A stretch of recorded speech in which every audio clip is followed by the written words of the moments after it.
Sometimes there are weeks where I'm reminded of why I love comics so much because there's a book that comes out that really just, does something really special, takes it to another level. And on this week, I consider myself pretty lucky because there are two such books. Mhm. Two, two books that gave me that feeling. One of them should be pretty obvious to anybody who's been listening to the show for a while or just reads comics on a weekly basis. The other may surprise you. We'll get into that shortly. We've got a full house on deck this week. We've got Cale, What's up, hot dogs? Marco, Kalo K. Tyler, I don't know why my first thought was Wagwam, but I don't. That doesn't fit for me.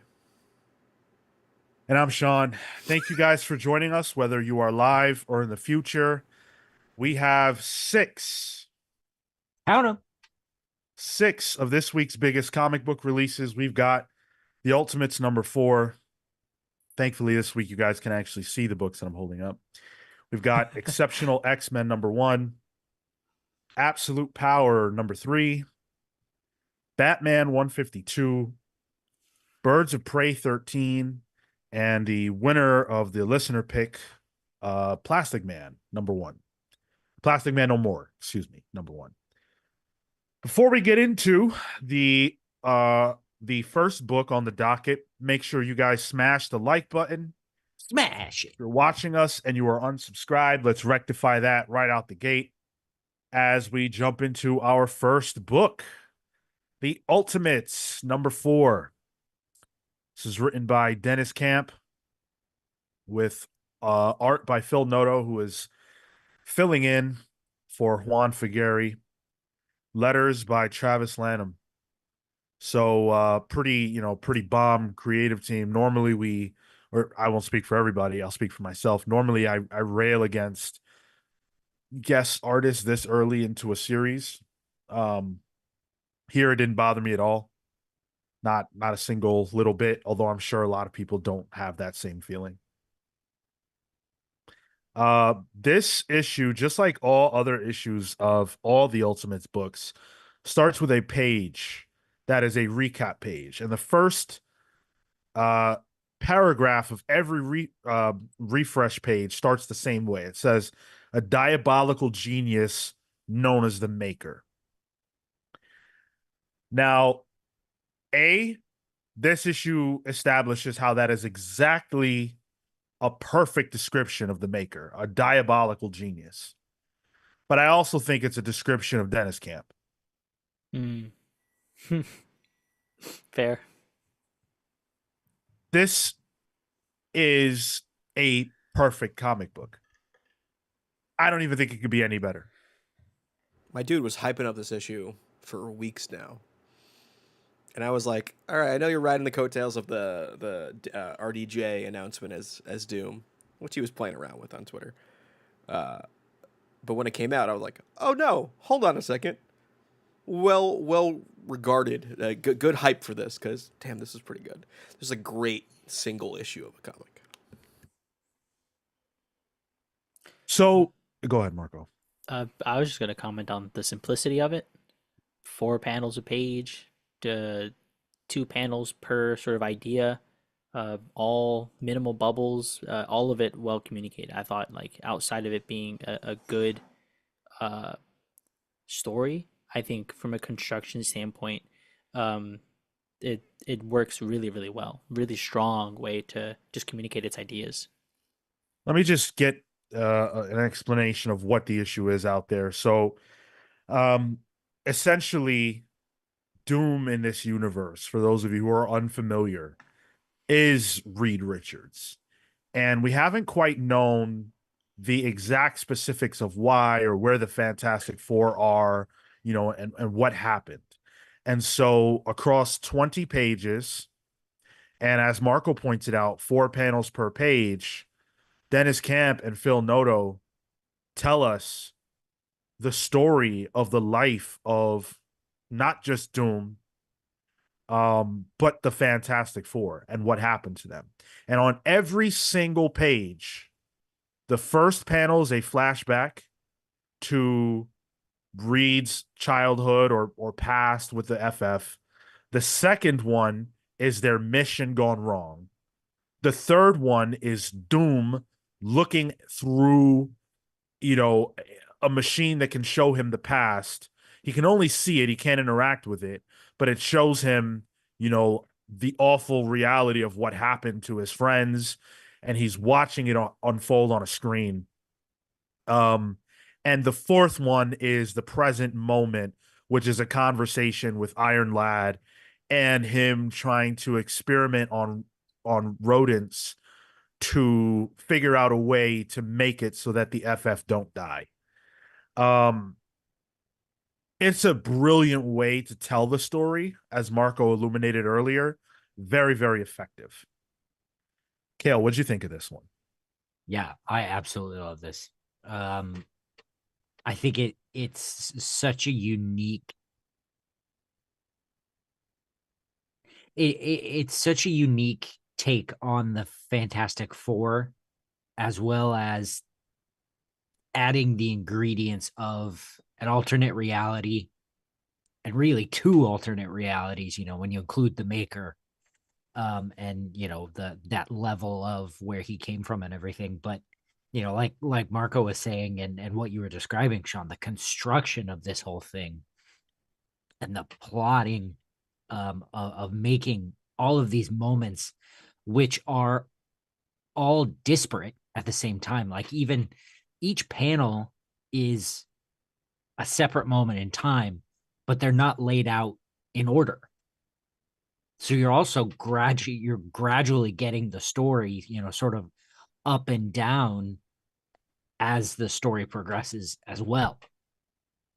I would be fascinated to see like story notes of this issue, because I would genuinely love to see what Dennis Camp is Like smoking to get this kind of stuff. like a data page that was a flow chart of the story. Yeah, genuinely. Yeah, this was incredible. It's a heartbreaker. This is the kind of comic that you rarely get. It's a gut punch on multiple levels, and it plays on a history that goes back. Like this, the history of this issue doesn't start with the beginning of this iteration of the Ultimate Universe. The beginning of this, the origins of this issue go back 20 years. They go back to the introduction of the original Ultimate Reed Richards, who is the Maker. That is the origin of the Maker. The old Ultimate Universe is where you can find the origin of the Maker. And the layers on which Dennis Camp is playing and the levels of knowledge, not that are required because you don't need to know all of those things, but the way it's more effective if you do. So the Maker, I'll say the Maker, but when I say the Maker right now, I'm talking about Ultimate Reed, the original Ultimate Reed. He was a troubled man. He wanted to be with Sue desperately. But because of the inner demons and turmoil that he had due to being abused by his father and all kinds of things, he wasn't that great of a guy. And she didn't want to marry him. She rejected him. And that was where his heel turn really kicked off. Mm-hmm. And, he became a bad person. He became the Maker. Johnny Storm burned his face. And that's why he put on the helmet and everything else. And he survived and made it to 616, the regular Marvel universe. But he hates himself. Think about the person that he chose to torture, to enslave, to make Doom. Doom is the worst enemy of Reed across all the multiverse. And he made himself Doom in this place. And I think that's a great, story of self-hatred for the Maker, but it's like it's a layered story, because like Reed always needs Doom in a certain way. He had to create a Doom for this world as well. So like I think there's like this thing's working on multiple fronts. Well, but I would also add, it also adds a layer of Reed's ultimate enemy isn't even Doom, it's himself. It's Reed. Exactly. Exactly. And you go back to Ultimate Invasion #1, and the Maker says to Reed, hey, if you could, would you kill me? And he's like, yeah, I would. And it's just this constant feedback loop of a guy who hates himself, sort of searching for his own approval, getting rejected, torturing himself. It's this sick, twisted thing that is playing out across literally multiple universes, 3 different universes. That's insane. And like even outside of the subtext, like this is the Maker hampering what could possibly be one of his biggest threats in this new universe. And he knows how to do that because it's himself. He plants the idea of like, oh, this is how you can save the Fantastic Four. He plants that idea and the idea of Reed being an obsessive human being. And that causes Doom to be non-existent for most of the Ultimates, first outings. Like, he's a non-factor. So at the same time, he's hating himself and enacting that, but also doing damage to any opposition that could happen in this world. He started this from the word go, because in the first section of panels, the first panel layouts, you see that Reed is working on an equation, and it's the equation that would allow the Fantastic Four's mission to succeed. But then later on in the book, you see that the Maker changed Reed's equations, and that's why they failed. It wasn't because Reed didn't do it right. It's because the Maker changed it, just like he changed things for Peter Parker. He did this to everybody, but he's specifically taking joy in torturing himself. This universe's version of himself. That is diabolical. And there's a moment where Doom explains to Iron Lad why he's been absent, what where he was at. And he says, I suffer from periods of extreme despair.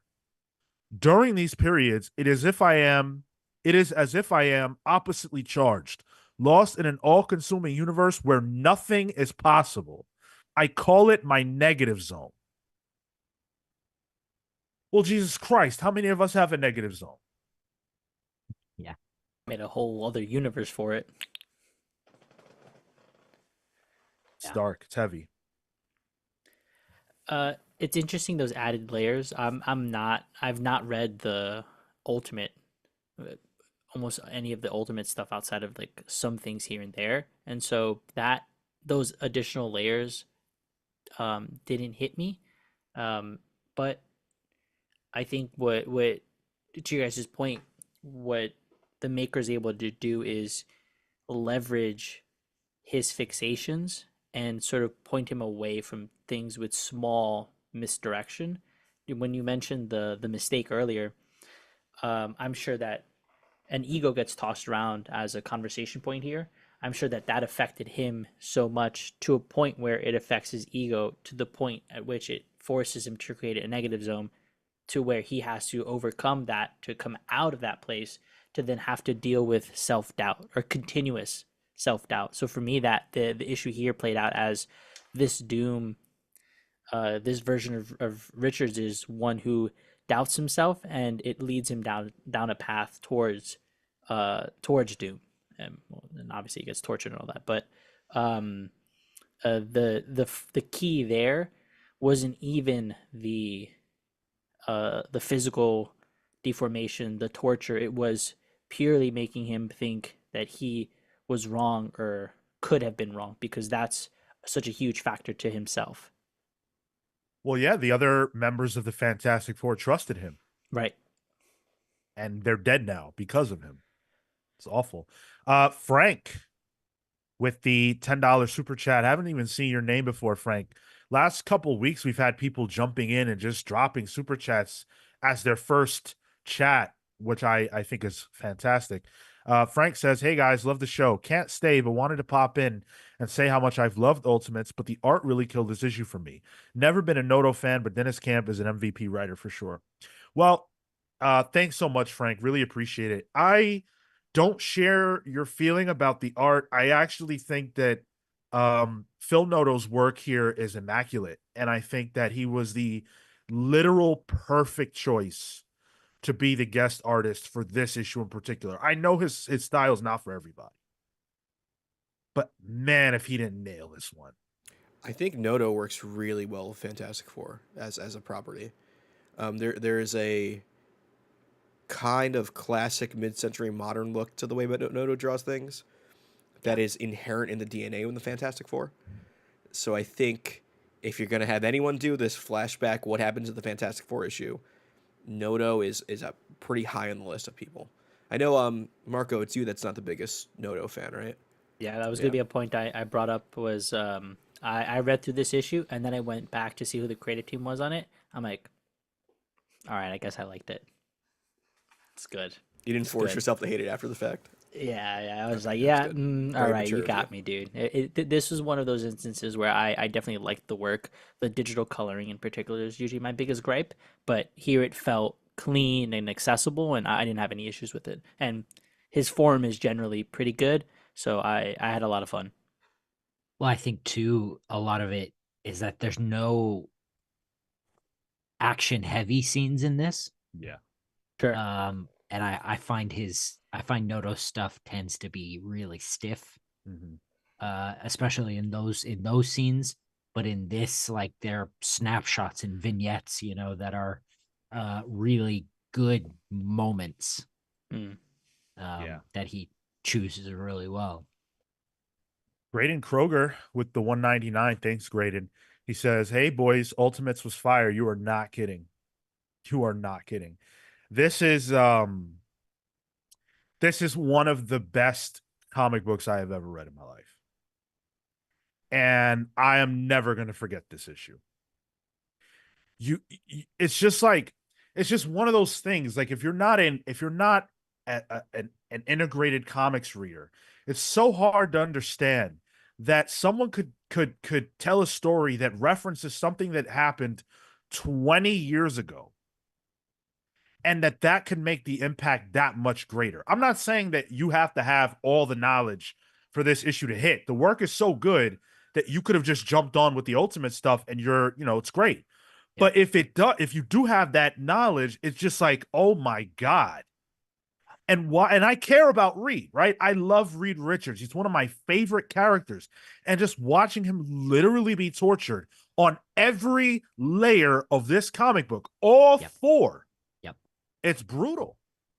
And even like watching the makers like wasted pleasure in it all the way through, like, will make you go, oh, what the fuck? But then, like, Doom is also like easily the most mysterious character in this series so far. So just even the smallest glimpse at what his deal is massively satisfying, despite how awful it is. Well, to that, I felt like there were even moments where we got because of the screen and because he kept looking at the screen. There were moments where I felt like he was breaking the fourth wall, where he was like looking at us, but technically past the screen towards the now future version of Doom, as if it was almost like he knew he would get to this point, and so to further add insult to injury, yes, in that present moment, he was hurting Reed Richards and transforming him into Doom. But upon review, because he knew he would get to a point where he's like, I gotta do something about this, he's almost taunting him. I thought that part in particular was sick. But in the process, he's making himself more like Doom, even without the Maker's torture. There's that Yeah. bit where he screws his hands up, and he has to have the gauntlets now. Which makes me question his power set, but that's a different question entirely. But this isn't stopping for him. He's being tortured even when he doesn't think he is. The one panel, I mean, there are a lot of panels that really stick out to me, but the one that I'm on right now it's just so heartbreaking. And you can only do this in this kind of comic, is this one where Doom is looking at the screen and he sees the 616 Fantastic Four and what could have been, what was supposed to be. And it's never going to be that. And he's trying to make it happen. We see him. That's what the cover suggests. That's what we see him working on. It's never going to happen. They're dead. Yeah. And the Immortus engine is shut down. They're not willing to mess with time anymore. Yeah, for me it's in that third set where he the maker has manipulated his face, and he's trying to get Reed to say that he's Doom. It's the one where you see the blood streaking down from his fists or whatever. Yeah. That to me is where it really started. Like obviously it was hitting, but like that's where it started going, oh, this is straight tragic. Dude, and then seeing Ben Grimm in the quarry dead, Yeah. and like the way those rocks kind of look like what he would have been, but he's Yeah. not because he's dead. And then Sue, oh my God, it's just like torture after torture. Like, when was the last time you wanted to see a comic villain get their ass beat, get obliterated? Like, I want to see the ultimate nullifier used on the Maker. He has to go. I'm sick of that smile. That damn smirk. I'm sick of it after this. He has to go. Fucking ring him up. Monster. Cale, that moment that you called out, I feel like was also one of the first moments where the text started to sort of swap and switch, where Yeah. or like it would start to continue on into like he starts to say I, and then I'm so sorry, and then Yep. please, and all that kind of stuff. Like at that point, I felt like even the balloon started to escalate, and we started to like really speed towards that end, or not speed because it was paced well, but rather like it felt like a crescendo. Yeah. Yep. It was like another issue where that 1 month bit is a non-factor, and it Yep. works for the issue. So Camp is again working for the gimmick that is this new Ultimates universe right now. Hmm. Yep. I completely agree as well with that. You know, we've complained about it in other spaces, but in this book, it just doesn't matter. Like, he's worked it to where that's actually a strength, arguably, but certainly not a weakness. It's almost like we're being updated on the progress of these people as opposed to reading a story with them. It's like little snapshots of them, and you really feel the timer at the same time, kind of ticking in the background. And I think that's effective, right? Like make them little case studies. Make them these things where I can build out um, the characters and why I should care, because that should be timeless. That shouldn't be constrained to a certain amount of time. I don't need X number of days to feel something for a character. You can tell me that in an issue, and you can consolidate that there. Yeah, I truly feel like there's nothing that could have been done better with this issue. And I mean, that's just me. You know, other people might have nitpicks or critiques. I don't. This is 10 out of 10. This is my pick of the week. This is why I read comic books. This is insanely good. Dennis Camp is on another level right now. Almost my pick of the week. Same. It's on the cusp, but it's not quite. And I don't think it's not my pick of the week, not because it's good, but because something else was more surprising. Dennis Camp being a good writer on Ultimates is a known quantity at this point. But yeah.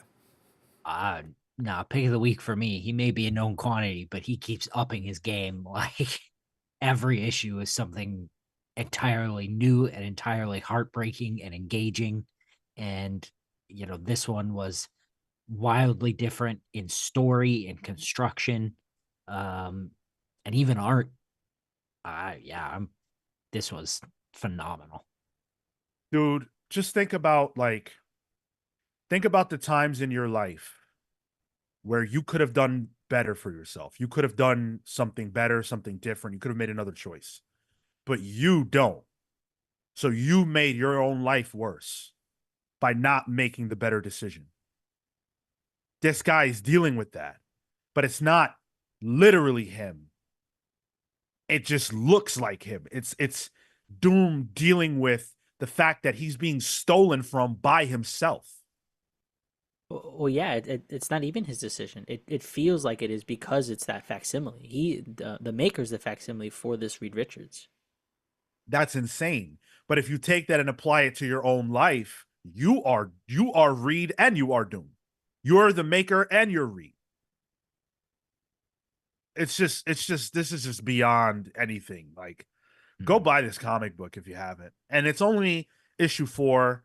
I talked about, the tie-in to the other Ultimate Universe and all that. You can forget all that. If you don't know about it, it's all good. Get this. Yeah. Issue Yeah, 2 does a lot of the like issue 1's kind of a cold open action thing. Issue 2 does a lot of like world building, and I think you can just read these 4 by themselves and get caught up. Well, and what I would say about like the past Ultimate Universe is that's all additive. Like they're the only thing from the past here is the maker. And if you want to know more about him, you can find it, but you don't need it. Yeah. That's a great point.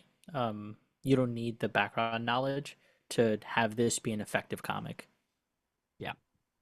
Lucas Hallner also makes a tremendous point. He says when Doom finds out the maker is him, he will go insane.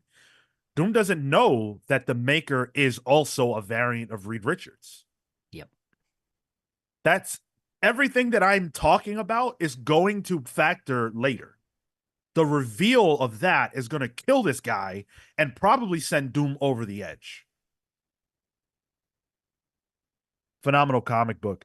A whole bunch of you watching with us right now. Thank you all for being here. Over 70 of you for Pals Pulls on a Thursday. That's insane.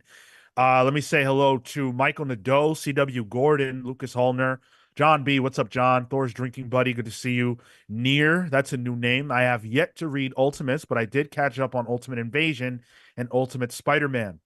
Well, Near, I think that those are great books. Ultimates is a great book too. And again, it's only 4 issues deep. So if you're looking to be, connected to the Ultimate Universe, I just feel like you got to be reading this. Yep. Also, while you're shouting out people, Sean, I just want to shout out Dom G, who joined the YouTube members, becoming a VI pal right when the show went live. So appreciate that. Let's go. Thank you. I wanted to call out this comment from Thor's drinking buddy. For this being Hickman's Ultimate Universe, then why isn't he writing Ultimates? I love Dennis Camp, but he ain't no household name. Big risk for Marvel trusting an indie darling telling the core story. I think you can read the issues and know why Dennis Camp is writing it. You can read, I haven't read it yet, but you can read 20th Century Men and know why Hickman isn't writing it. Hickman is responsible at Marvel for the big picture stuff. He's responsible for the books that they need to sell. And I think he said it before, monthly comics is not why Marvel pays me so much money. You couldn't get probably a run on the Ultimates like what would be needed for it to be worth Hickman doing it. And we've actually already seen that play out. Because in the prior Ultimate Universe, he was the guy, they gave him the Ultimates, and he left and didn't get to finish his story. And what a shame it would be for that to happen again. And look, Dennis Camp is here, and we get new ideas. And at this point, some of the writers coming up now read Hickman when they were younger. So some people are almost in the school of Hickman at this point. Alex Clark Simple. That's a new name. Hello. Thank you for joining us. What do you guys think Doom means when he says, when the mice stop dying, the Fantastic Four will return? My interpretation of that is that when he figures out why things went wrong and he can make it right, he'll go back in time and prevent them from dying. That's my interpretation. Oh, I took it as he's trying to recreate the power set so that he can create his own Fantastic Four moving forward. Because I took we can't use time as like law. Like now they won't be able to go back. That's Iron Lad's rule. And Doom is telling him, look, we'll do it your way for now. But I don't think that's smart. Yeah, as soon as he fixes those rats to work properly, he's using that machine, whether Iron Lad wants to or not. Yep. Yeah, C.W. Gordon answers this too. He says, feels kind of gotta break some eggs. Like he doesn't care about collateral damage until he gets what he wants. Yeah. Yeah. It's very, very heartbreaking. Do you guys think he goes bad? Do you think he becomes sort of an antagonist in this universe? This Doom? I could see Yeah. it. Yeah, I could see it. Think Yeah. about how like Victor Von Doom was originally a friend of the Fantastic Four and turns on and becomes their greatest enemy. That is the nature of Doom. That or he dies. I could also see a really like relieving death scene, you know? Finally, whatever. Yeah. I hope that the same way that the Fantastic Four story of the Ultimate Universe, the OG, was the fall of Reed Richards and the rise of the Maker. I hope this is the fall of Doom and the rise of Reed. Like this dude just gets his ass handed to him. His life sucks. Something has to go my man's way. And maybe the Fantastic Four can never be. Maybe the story is, look, you can't look to the past for your future. That's not how life works. But you can still be happy. Not all is doom. That actually that actually goes to the running theme through every single issue of this book, actually. Exactly. So that makes a ton of sense. Yeah. Yeah. Oh man, what a comic book, guys. What a week. Like, aren't we so lucky to have comics? I feel like we're very, very lucky to have comics. And I don't know if we always appreciate it as much as we should. So I'm feeling very appreciative right now. And there are an ass load of comments, way too many for us to get to. I don't even know how to track all of this. There's just too many of you for a Thursday night. They're talking But to we each really other appreciate it. in the chat. They're having their own thing going on. Yeah, Yeah. dude. It's just when the week's hot, the chat's hot. Yeah. Yep. 7-7 says, yes, his refusal to adapt to the changes in his life not only indicates to me his own destruction, but likely harm for others as well on his path to trying to get what he cannot have. Yeah, that there is that. It can definitely go that way too. It can definitely go that way.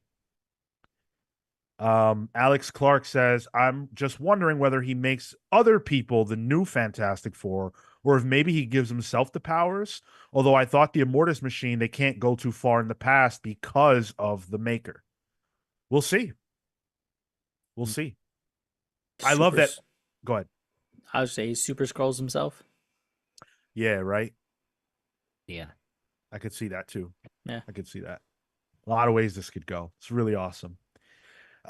So before we get into our next book, I do want to make an announcement about the book club.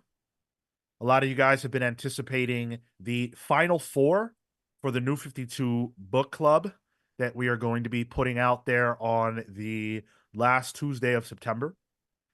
We will be live on that date, that, of course, being the 24th, to present you guys our book club on one of the final four books that made it to the Patreon poll. So on that poll, which if you're a member of our Patreon page, patreon.com/thecomicspals, you can vote for Trinity War, Dark Side War, Forever Evil, or Action Comics. Now, I know that some people might not be overwhelmingly happy with the poll, but we didn't come up with it. You guys did. You were the ones that voted, or nominated, rather. And if you didn't, then you can't complain. But these are three events and one Action Comics run by Grant Morrison. And who did the art? Did anybody know? It was Rags Morales. Yeah. Stellar art. Yeah. And Morrison's run on that is very digestible in terms of issue count. Yeah, you can read it by itself. Dude, I forgot Trinity War was a thing. Yeah, the lead into Forever Evil. Yeah. I will say, going through the comments, that there was a wide swath of different options that people put out there. Nobody nominated iVampire though, so I was a little bummed about that. Damn. Maybe somebody did. I think somebody did. Yeah. All right. Well, they're my best. I actually still have all of the nominations written out. Oh wow. Okay. And someone did. Yes, there was one nomination for iVampire. There you go. I like you. Make yourself known. Tyler wants to date you. Well, Cale, let's not go that far, but okay. Huh? Okay. Are you backing down now, coward? The amount of books that had just one nomination is crazy. Yeah. It's a huge selection. Yeah. Yeah. Totally. 52 books? Yeah. Straight up. It's more. Like, And more. Yeah. So It's was insane. it Hound that mentioned that on the YouTube we had exactly 52 comments before? yeah. Yeah. Yep. We Yeah. closed We're it. closed. Yeah. CW Gordon said, I was hoping for a Trinity War Forever Evil mega book club. Whoa. Do they lead into each other? Mega. Yes. Yeah. Okay. Yes. Trinity War is the direct lead in to Forever Mhm. Evil, actually. When I was looking up the images for Trinity War, I was like, oh yeah, JSA was a thing with Vibe and Martian Manhunter. Oh my goodness. That's right. Wow. So we talked about the Patreon, patreon.com/the comics pals. Let's get into our next book. Let's get into Exceptional X-Men #1. This is written by Eve Ewing, no relation to Al Ewing. Art by Carmen Carnero, colors by Nolan Woodard, and letters by Joe Sabino. Now, this issue pretty exclusively follows Kitty Pryde as she is doing her damnedest to forget about her experiences on Krakoa, being a mutant at all, really, and just trying to kind of live a nice, peaceful bartender life. And Well, a bartender life is Right, I guess. that life's not peaceful. I don't know. she ends up, she's trying to maybe go on a date. She has the wrong date of the date, and she runs into a situation that ends up with her having to use her mutant powers and rescuing a mutant that she didn't anticipate. And through that, she kind of realizes that that's a part of her DNA, is to be that person. And that's it. And then Emma Frost is at the end, laying around in bed. Yeah. LOL. JK. On brand. Right. What did you guys make of this one? I actually really enjoyed this. Yep. I felt like it was actually the most grounded X-Men title that we've gotten out of this this relaunch. Like, it felt, maybe it's just that it's this issue specifically is so focused on Kitty and her life trying to move on past Krakoa. It feels a bit like she's us. It's like, look, we went through all this. We got to forget about it. Let's move on. And I really I enjoyed her struggle. I enjoyed her life. I was very skeptical about seeing her as a bartender in Chicago. I thought that was really weird when it was announced in the anniversary issue or whatever. But it's funny to me to see a side character, like a normal person in an X-Men book. Just her childhood friend. Yeah. Yeah. What? The X-Men don't have friends. What are you talking about? And then just, her living a life, like, I think is really cool. Yeah, I enjoyed this. This was essentially the Kitty Pryde solo comic, which I'm fine with. Like this whole issue, it really is just a focus on her. And honestly, like out of all the characters during the Krakoa era, she's probably the one that has the most, or one of them that has some of the most emotional baggage coming out of that. She didn't get to actually join Krakoa and experience the glory that everyone talks about, and she became a murderous assassin. So I can understand how she might be a little like, all right, I need to take a step back real quick. And it's cool to kind of see a slowed down version of that. And her do boring shit, like miss a date, Carnero drew a hell of a busy brunch scene. It doesn't feel like an X-Men book, which I think is on purpose. And then the little kicker at the end with Emerald is like, no, this is an X-Men book, don't worry. Which was also the point of that scene for Kitty. So I didn't love it, but I thought it was pretty good. Yeah, I think the framing of it was what you need. Like the for me coming out of uh the 80s stuff, like it's it's just drama, it's just people's lives, and I felt like this was a good insertion of herself, and she has mutant powers in the same way that this girl was trying to go into a concert, live her life, and she happens to have mutant powers, and so because of that, you're prejudiced, right, against that person is hated or attacked or whatever it might be, and so it's as simple as that to build a way to engage with Kitty, and so for my money, yeah, I had fun with this issue. I didn't expect much going into it, and I was pleasantly surprised by uh just how easygoing and she is, and she's stressed, but it's relatable, and that part was fun. Yeah. On the one hand, I thought this was a really good Kitty Pride issue. And I think it establishes where she's at, what her new life is really well. And I enjoyed all of those beats. But in this From the Ashes era, I find myself not really feeling the X-Men part of all this X-Men stuff. And I would really, there's all these characters on the cover and they all look really cool and great, but they're not in the book. And Yeah. that bothered me. I'm not going to lie. That did bother me. But judging based on what is in the book, I think this was a pretty strong, solid issue.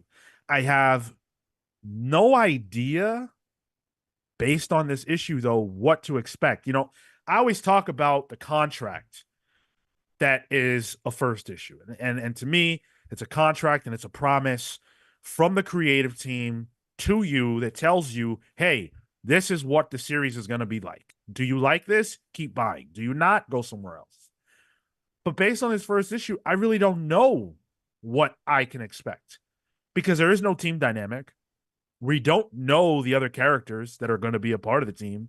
Just looking at this cover right now, I don't know who all these people are. Obviously, we got introduced to the one new character, Yeah. but the two on the right of Emma, I don't know who Left they of are. them. Yeah, sure, the left. I don't know who they are, and yeah, I wish I did, but I don't. So taking it for what it was, I thought this was strong. The Carmen Carnero art is very good. Carbon Carnero is not to be slept on. They worked on, was it Kelly Thompson's Captain Marvel, doing some really really Oh, good stuff there. Yeah. a lot of detail, man. Like the backgrounds, it's the world feels busy. I loved it. Yeah, yeah, To what you said, Sean, I had that same issue at the end where it said the end. I'm like, oh, that was a perfectly concise and good story. And then the X-Men part came in.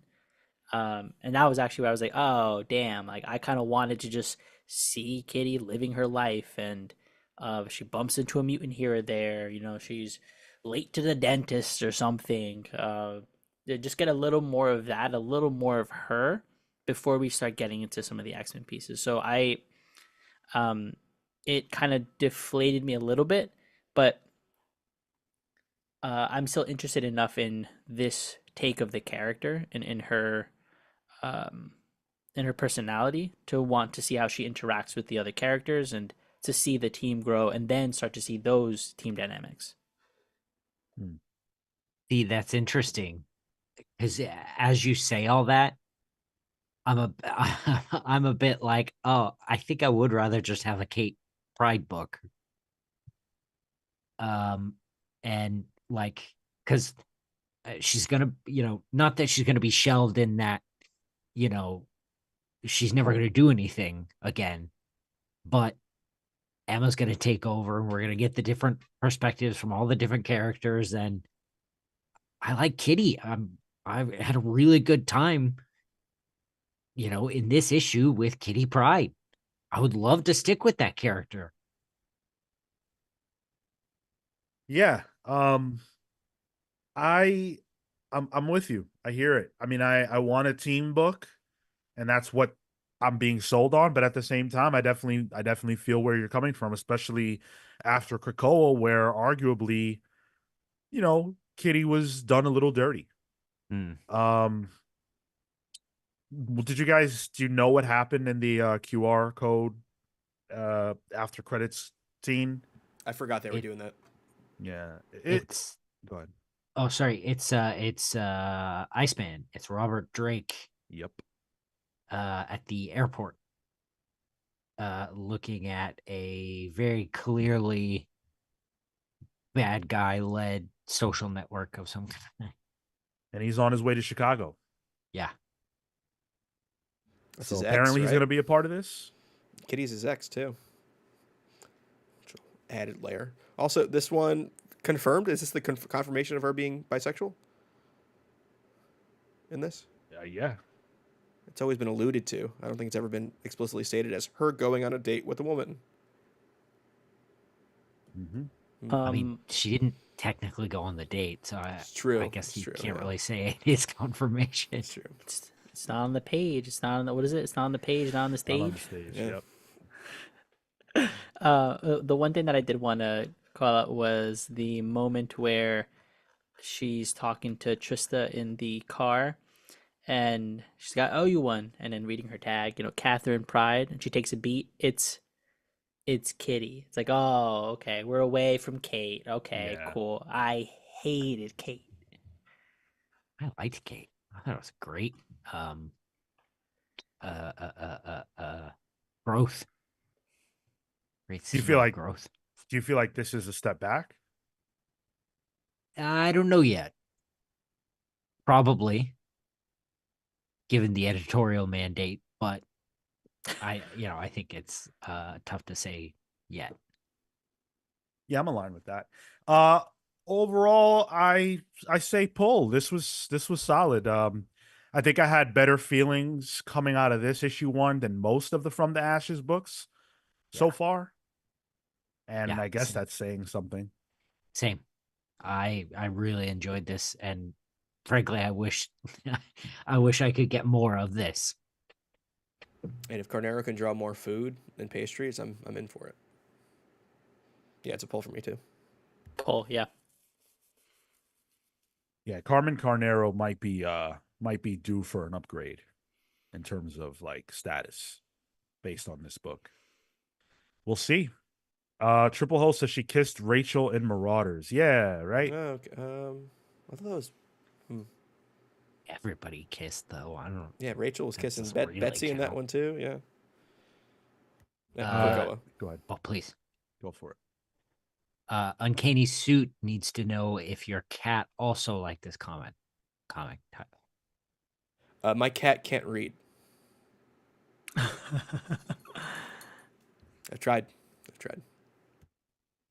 Needs glasses. That's why. Yeah. Yeah. Ishmael Monsif asks, where do you think Victor Von Doom is in the Ultimate Universe? Sorry, I came late to the discussion. That's all right, dude. I think we don't know, and I think the reason we don't know is because at the current moment it's really irrelevant. The universe has a Doom, and it is Reed Richards. Somebody pointed it out earlier, and forgive me, chat. I'm not gonna scroll up and try and find it. Didn't the maker build a city on Latveria or something as well? I don't recall. Okay. I'd have to look at that map again that they had in Ultimate Invasion. Oh yeah, and I'm not doing that. Right? CW Gordon says, From the Ashes seems to be decent overall so far. No. X-Men the only lacking book, IMO. Yeah, I mean, I didn't really like Phoenix, and I'm on record with that. Other people liked it a lot more than I do, although the second issue has taken a drudging. So maybe I was onto something. But Oh, yeah. interesting. It's fine. I don't like hearing you say I don't like Phoenix. Those words just don't feel right to me, Sean. They don't feel right coming out of my mouth, Yeah. unfortunately. Hate it.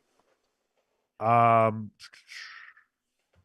Ishmael with a follow-up question. Do you think it's a good idea for the maker to make the maker a recurring villain for the main Fantastic Four timeline 616? No, I don't. I think he is where he should be. And I kind of sort of hope they don't ever follow up on the interaction that he had with 616 Reed before he jumped through the portal at the beginning of Ultimate Invasion. I think that he is the problem of the Ultimate Universe that these characters have to solve. And by these characters, I mean the Ultimates and everybody else. He took from them. He is their arch enemy. He is the antagonist of this entire universe. So he has to be defeated by them.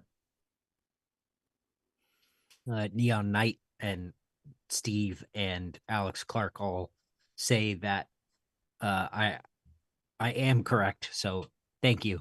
Neon Knight adds that the city that the maker is locked up in with Howard Stark is in Latveria.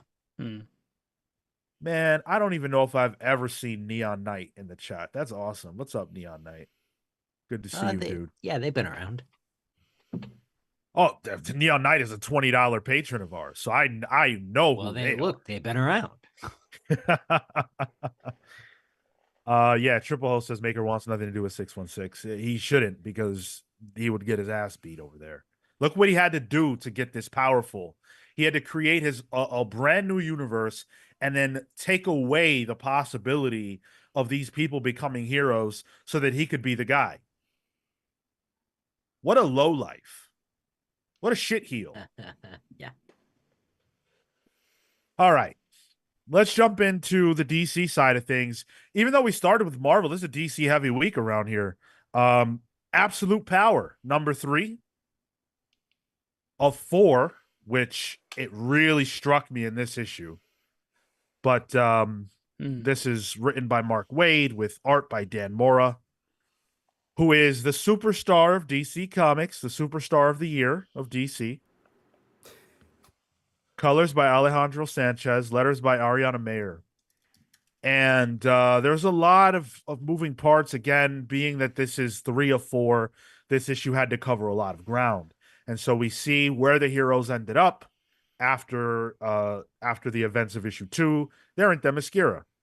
And that's a funny place for them to be, considering what just happened in Birds of Prey, the first arc of that, where they kind of sort of pissed off the Amazons. And now there's all these men running, even though it was the birds that messed up things. Now there's all these men around. Nightwing is trying to tell everybody what to do. And it's like, hey, man, maybe you're not the one to speak for this situation. But I'm just kidding. But beyond that, it's a lot more, planning on the part of Amanda Waller. We get to see her machinations at work. John Kent and what's going on with him is one of the core factors of this issue. Getting to see him as essentially like a version of Cyborg Superman is pretty cool.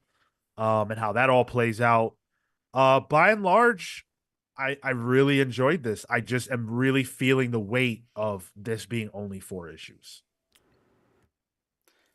So that's going to be part of my critique, I think.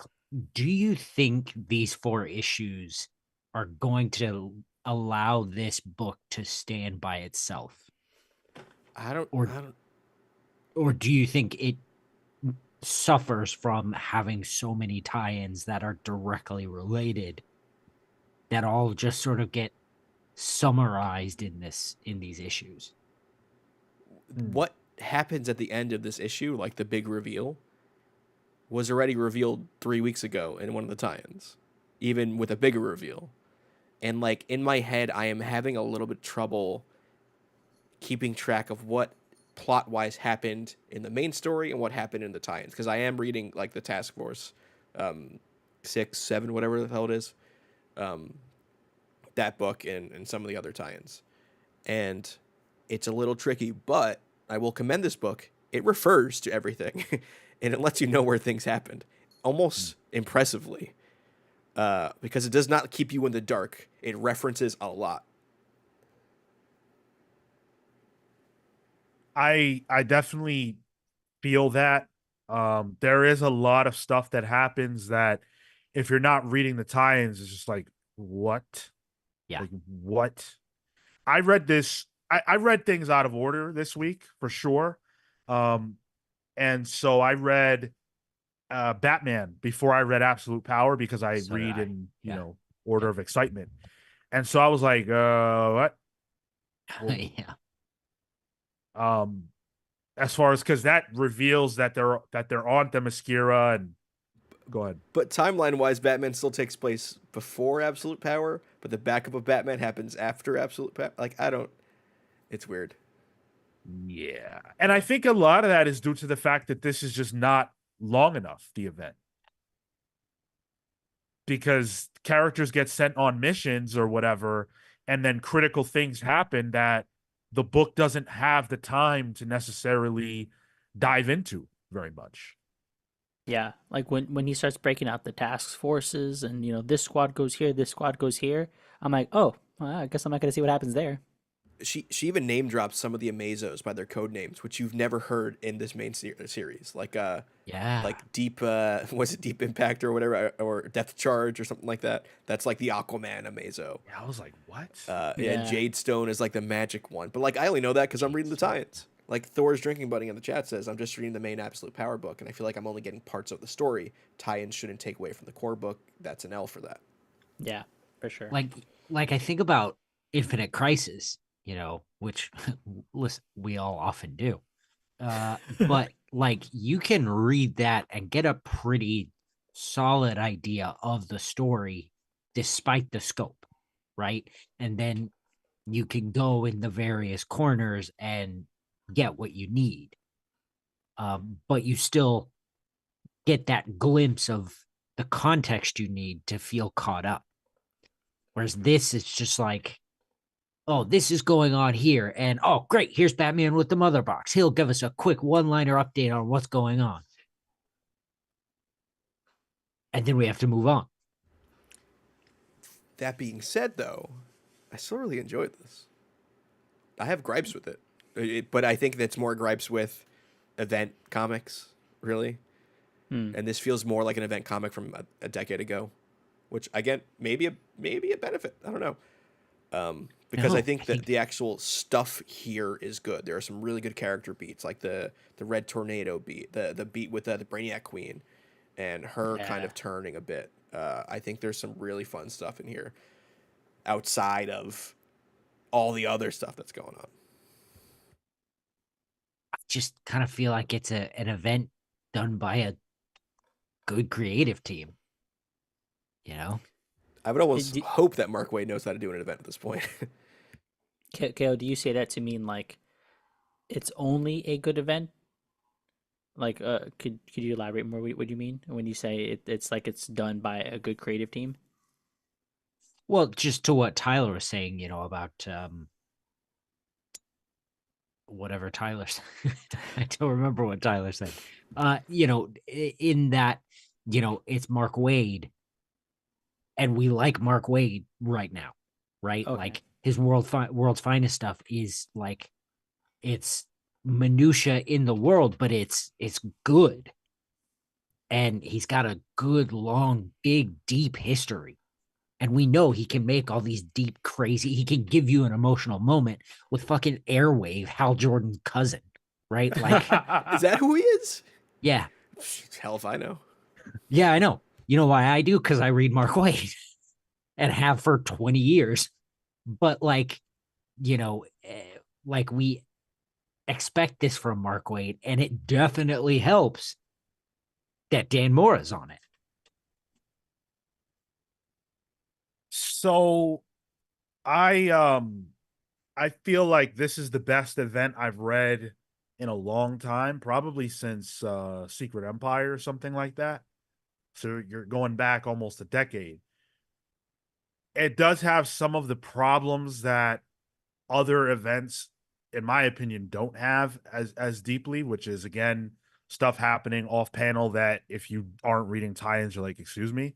But there's so much good here that even with those sort of gripes, it's easy to enjoy this book. First of all, how many events in the history of comics have looked this good? Ooh. Yeah. I'm not saying there are none, There ain't that many. Yeah. Dan Mora is on another planet right now. What the hell? Yeah, dude, that first panel of just the city. I opened the page. I'm like, oh shit. Then the next panel of just city stairs. Oh shit. I'm not even halfway through the page. I'm fucking freaking out. Every character that he draws in this book, it's like this is how that character looks. This Yep. is definitive. His failsafe Yep. looks phenomenal. Flash, Donna Troy, everybody just looks exactly how they're supposed to look. Can I just say, like, this book also is doing two things that I think is impressive. Nightwing is leading, and it feels right. I know we had a little bit of a complaint. Yeah, you might not be really digging it, but I'm enjoying it. I think, and maybe it helps that I caught up with Nightwing, so I'm really on the current Nightwing wave. But like there's that bit, and there's the bit with like the Birds of Prey are like it's not just a team book that we have on the side. They exist in the universe. Big Barda plays a major, almost antagonistic role here, which then has me excited for like the future of New God stuff. It's impressive how much groundwork this is, because it does feel like there's groundwork being made for like a new status quo for sure. Yeah, the art is just nutty. Like Big Barda looks phenomenal, and the panel work is great too. Like it's amazing to me that Dan Mora is able to get these big moments across. Like every page is a big moment. Every page is like there's something crazy going on. Big Barda has a fucking sniper rifle. Like, Yeah. did I ever think that Big Barda would use a sniper rifle? No. Am I glad that I got to see her use a sniper rifle? Yeah, I actually am. No, she's camping. It's just every page, and it's just like it's so good and it's so persistent that I forget the fact that none of this shit makes any sense. Nobody here has powers. They should absolutely all be dead, but it's okay because Dan Moore is drawing and Mark Waid is writing it. Yeah, when they're like, here, take some of the Justice League weapons, and then I'm like, oh, that's not gonna do anything. And then he says they're not gonna really do much, but here, take them. I was like, wait a second, hold on. That said, though, in a very Mark Waid moves, they pulled out the fucking the Black Dreamer or whatever and used it on Bizarro. And if you've seen that Justice League Unlimited episode, you know what that bad boy can do. I just like how people just know how to use them too. Like, oh, just grab Weather Wizard's wand. You'll figure it out. Yeah. And they do. They got it. Immediately. Yeah. But you know what bummed me out, guys? You know what I noticed that bummed me out? Did you guys notice that Zealot is in this comic? I know, Sean, about the costume. She don't have her gloves. Oh, sure. It's only Gavin that does it for me. Gavin didn't pass on the memo. Dan Mora didn't do it right. He didn't draw Zealot with the half gloves. We got to get him into the fold. Imagine if we could get Dan Mora to draw. Who's hot? Who's in this book? Sorry guys, I'm in a different mode. Imagine if it could have been Big Barda. She doesn't even wear gloves, does she? No, she does. Yeah, she could have had half gloves. Brainiac Queen, half gloves. Oh, all right. Different strokes, different folks. Okay. Raven. Yeah, well, Oh, damn, all right. I don't even know how old Raven is. I'm trying to avoid trouble. I associate her with the Teen Titans. I don't know anything about it. Very, very good. We don't need to be streaming on Kick next week. Oh God. If teens in the name, you just go ahead and Next. Yeah, exactly. But no, I mean, this is just a great looking comic. It's a lot of fun. Think about the last, I don't know, few years of DC events that we've got. Night Terrors was pretty universally panned. There were about a dozen people that liked that. Lazarus Planet was okay. Dark Crisis on Infinite Earths, I liked it more than most, but it didn't hit, I don't think. This is really hitting. I loved the inclusion of this Kadeho character. Like the new inspired whatever, because the superheroes no longer have powers, now they still continue to inspire, and so this young kid comes out with this flaming Cerebus looking thing. Lots and lots of fun. Those characters were in something, and it was bothering me. Like, I know they're considered new for the story, but I feel like I've seen them before. I just googled it. Batman Superman World's Finest issue 22. That was it. Yep. Okay. So this is a new Mark Waid original character. There were quite a few people throughout this book. I was like, who the fuck are you? Yeah. Why are you here? No real explanation, but that's okay because that's comics. I don't need to know everybody. Yeah. Well, and some of it too, like they kind of just on that one page in Costa Rica or whatever, like they kind of look just like the Amazobot Yeah. as well. So I was like, who? They Oh, have sure. real names now? What's And then somebody's in Flash's ear. That's Green Arrow, obviously, right? I Gotta think be. so. I know we have the Earth 3 people behind them. So I don't know if there's anything else, but I had to assume it's Ollie. Or 3 people? Yeah, Johnny Quick is behind him. That's when he says they're gathering a multiversal army, and then Oh, you see yeah. behind Wally like somebody, or no, behind Barry, somebody's there. I like how now I can see who Wally and Barry are because Wally has a cool jacket now.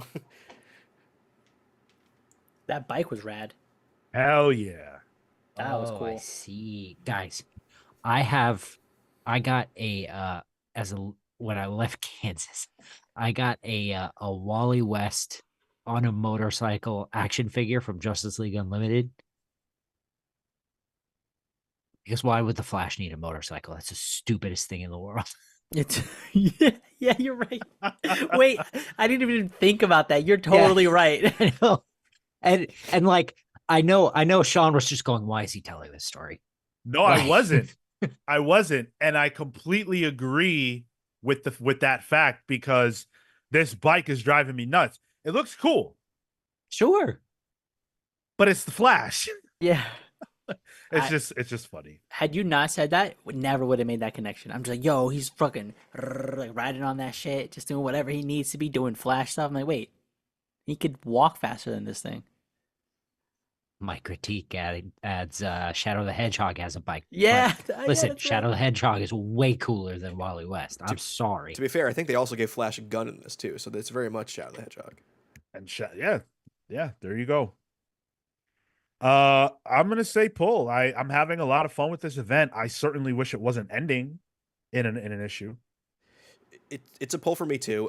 Almost from like the sheer like I think it would be a pull no matter what, just based on how many cameos are in this. I'm stupid. I am a Yeah, but how sucker you feel for. about the book. Yeah, we'll get there. I am a sucker for just a hodgepodge of DC characters that never actually get any screen time, even if it's showing up in like a little crumb here. Like Blue Beetle and Red Tornado get like 3 panels, but like hell yeah, pull. I like that in events. Yeah, I like that a lot in events. Yeah. because if somebody shines, then you give them a book afterwards. That's the thing. I think you can give little known characters moments like that. And I think that's how Jaime Reyes took off. Dude, all of a sudden I know who Dreamer is. Yeah. Yeah. That's true. Yeah. Just because of this. Not this issue, but And maybe even kind of like her. Like yeah. Totally. I think everything this event has set out to do so far, it has succeeded at. Yep. I just, we went over the critiques. I wish it was longer. If it had 2 more issues, it would feel like it was breathing a little more. And I wish it could do that. But it is what it is. The DC schedule is what it is. They need to get to All In, and they just did not have time. Yeah. Pull. I agree with Uncanny Suit here. This is such an instant pull. You should be getting whiplash as you're pulling it. Like Flash on a motorcycle. Oh, shoot. To that earlier point, I care about Airwave. Never heard of the guy, but I feel for him. His name's Harold Jordan. I just looked it up because that was a mind-boggling Stop. fact. Yep. Oh, my So God. we're gonna have to get Manny in the Discord to stop calling Hal Harold because he's gonna get him confused. That's right. He's Harry Jordan. Yeah. Oh no, that is such an unfortunate name. That sucks. All right, we've got a boatload of comments on absolute power. So let's hit a few of these.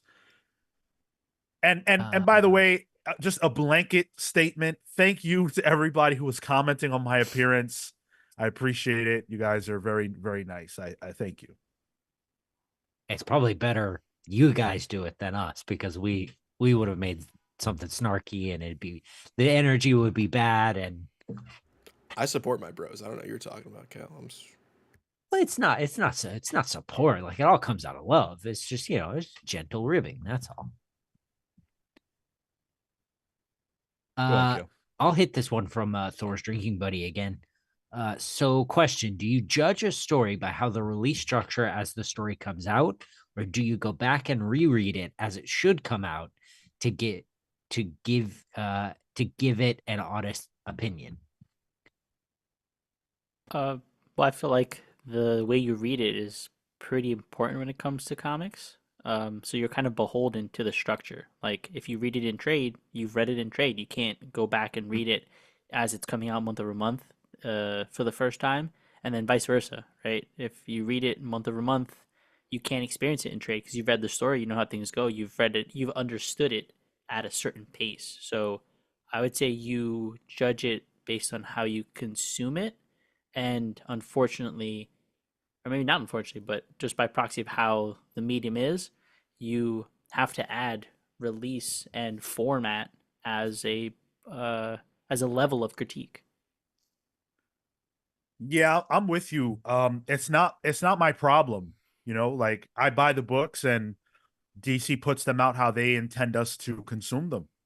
And so if there is an issue with the release schedule or anything like that, that is going to factor into my read and certainly my review.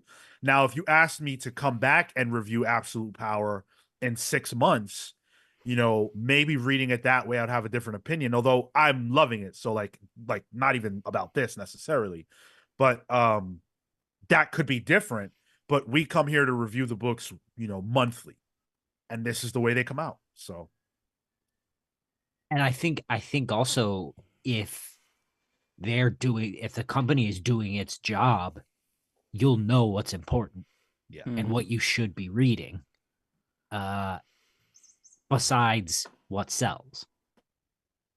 I like when they tell us what to read. Tell me what to read. Tell me what the reading order is.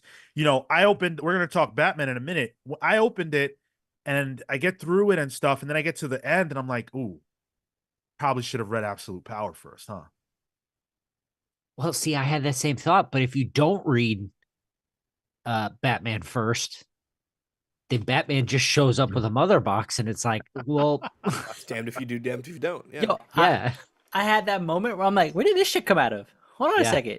Did I miss something? And that was most of this issue for me. It's like, was that guy, that shirtless guy, was that Hal Jordan?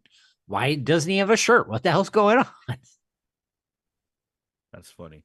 Chop Harder Alchemist says, I think it's sort of contradictory to complain that some of the story is lost in the tie-ins. There is persistent complaints that tie-ins mean nothing and don't help the larger story. And here, where it does add and flesh out the story, there are also complaints. Well, I mean, look, man, I'm of the school of tie-ins are awesome. I come from the school of thought where, frankly, pretty much all the books should tie in if the event is big enough. And so I like tie-ins. I don't mind tie-ins at all. The problem is that in the book that we're about to talk about, Batman, they spent 2 issues that I really don't necessarily feel like they needed to spend showing us Batman's mission. And it's not that interesting of a mission.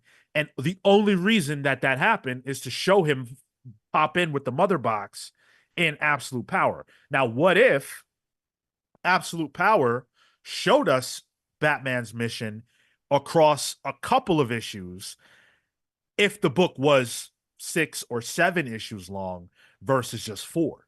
It feels crammed in. When you look at Civil War, And you look at the frontline tie-ins, for example, those feel very, very additive and helpful to the overall event and your understanding of it. But if you don't read them, it's not like you're missing absolutely essential information. Where Batman got the mother box from is pretty important to know, wouldn't you say? I am with you, Sean. I love a tie-in, but I love a tie-in that is additive in vibe and theme. The main story should have the plot.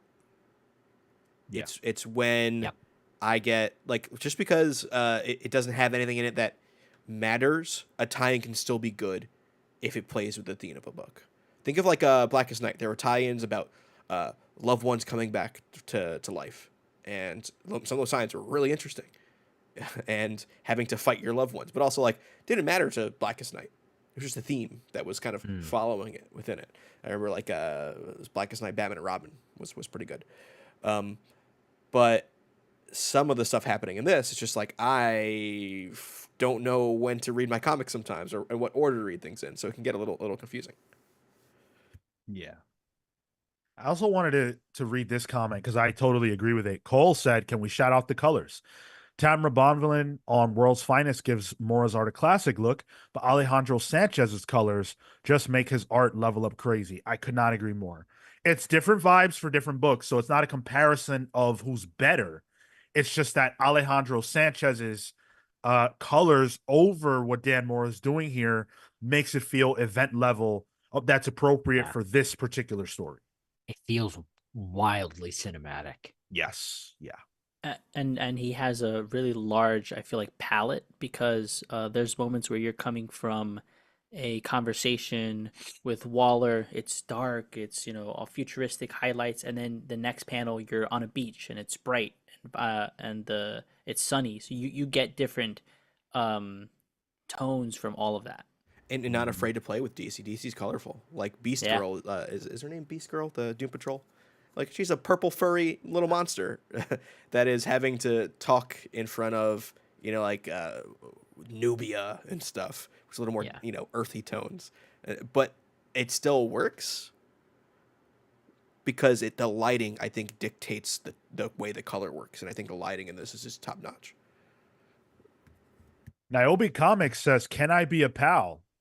Well, Hell yeah. you're here with us, right? That makes you a pal. Everybody here is pals, not just the four of us that are on the panel, but the 70 plus of you that are watching us live on a Thursday evening. Thank you guys so much. Make sure you smash the like button if you are enjoying the show. Super chats are absolutely open. And if you enjoy the conversation and the repartee in the chat and amongst us, join the Discord server, because there is always additional conversation going on over there. And I feel like people who join our Discord server tend to, have a pretty decent time over there. So If you're not part of the Discord, you're only getting half the conversation. there you Damn, go. Cale. That's a shirt. All right. Let's get into Batman. Speaking of tie-ins, right? Absolute Power tie-in, Batman, issue number 152. Chip Zdarsky on the words, Mike Hawthorne on the pencils, Adriano De Benedetto on inks, and Romulo Fajardo Jr. on colors. Clayton Cowles also on the letters. So again, this is picking up off of where we were last issue, where Waller has hidden away this mother box in a secluded what is this, like another planet or something? Zarnia? Yeah, it's Lobo's planet. Yeah. Where Lobo's from. Yeah. Right. And it's Bat and Cat versus some of Waller's worst, quite frankly. And I don't say that in the sense that, wow, these are the worst of the worst villains. I say that as in these guys suck. They lost to Batman and Catwoman. Not Gorilla Grodd. Bizarro, and who are these other gooners? Black Alice. There's what's Deadeye. This guy? Deadeye, yeah. And Weaponsmith. What's his name? Something like that. Whoever they are, they got smoked. Yeah. Suicide Squad rejects. What are they, Like, some kind of Suicide Squad? And for me, guys, I'll just say it out the gate. I didn't find much to enjoy in this issue. There were two specific things that I liked. I am sick to death of Batcat. If I never read another Batcat story, I'll be happy because I just can't stand it. I don't know what it is. Maybe I'm in the minority, but I'm tired of them. It's getting go away heat for me, to bring up a wrestling term. It's Yeah. because they complain about it constantly. Well, we can't do this. We can't be together. We can't be happy. Yes, you can't just do it. Like, Yeah, it's stop like- complaining it's like- about it. They're complaining about what editorial is doing. Mhm. Like, shut up about it. Yeah. You know, it's just bizarre, and I'm not going to get on my soapbox about that. But I'm tired of that. So I didn't like that piece. I feel like this was Batman and Catwoman versus the Goon Squad, and that's not that compelling. But there were two things that I loved. One of them was the appearance of Darkseid. That was nuts. That was cool. insane. I was like, oh shit. Okay, well, guess they're dead. Yeah. Yeah. So I agree, it's cool, but didn't it kind of feel out of left field? Oh yes. yeah, it's Like something that 100,000. should Absolutely. be not in a tie-in.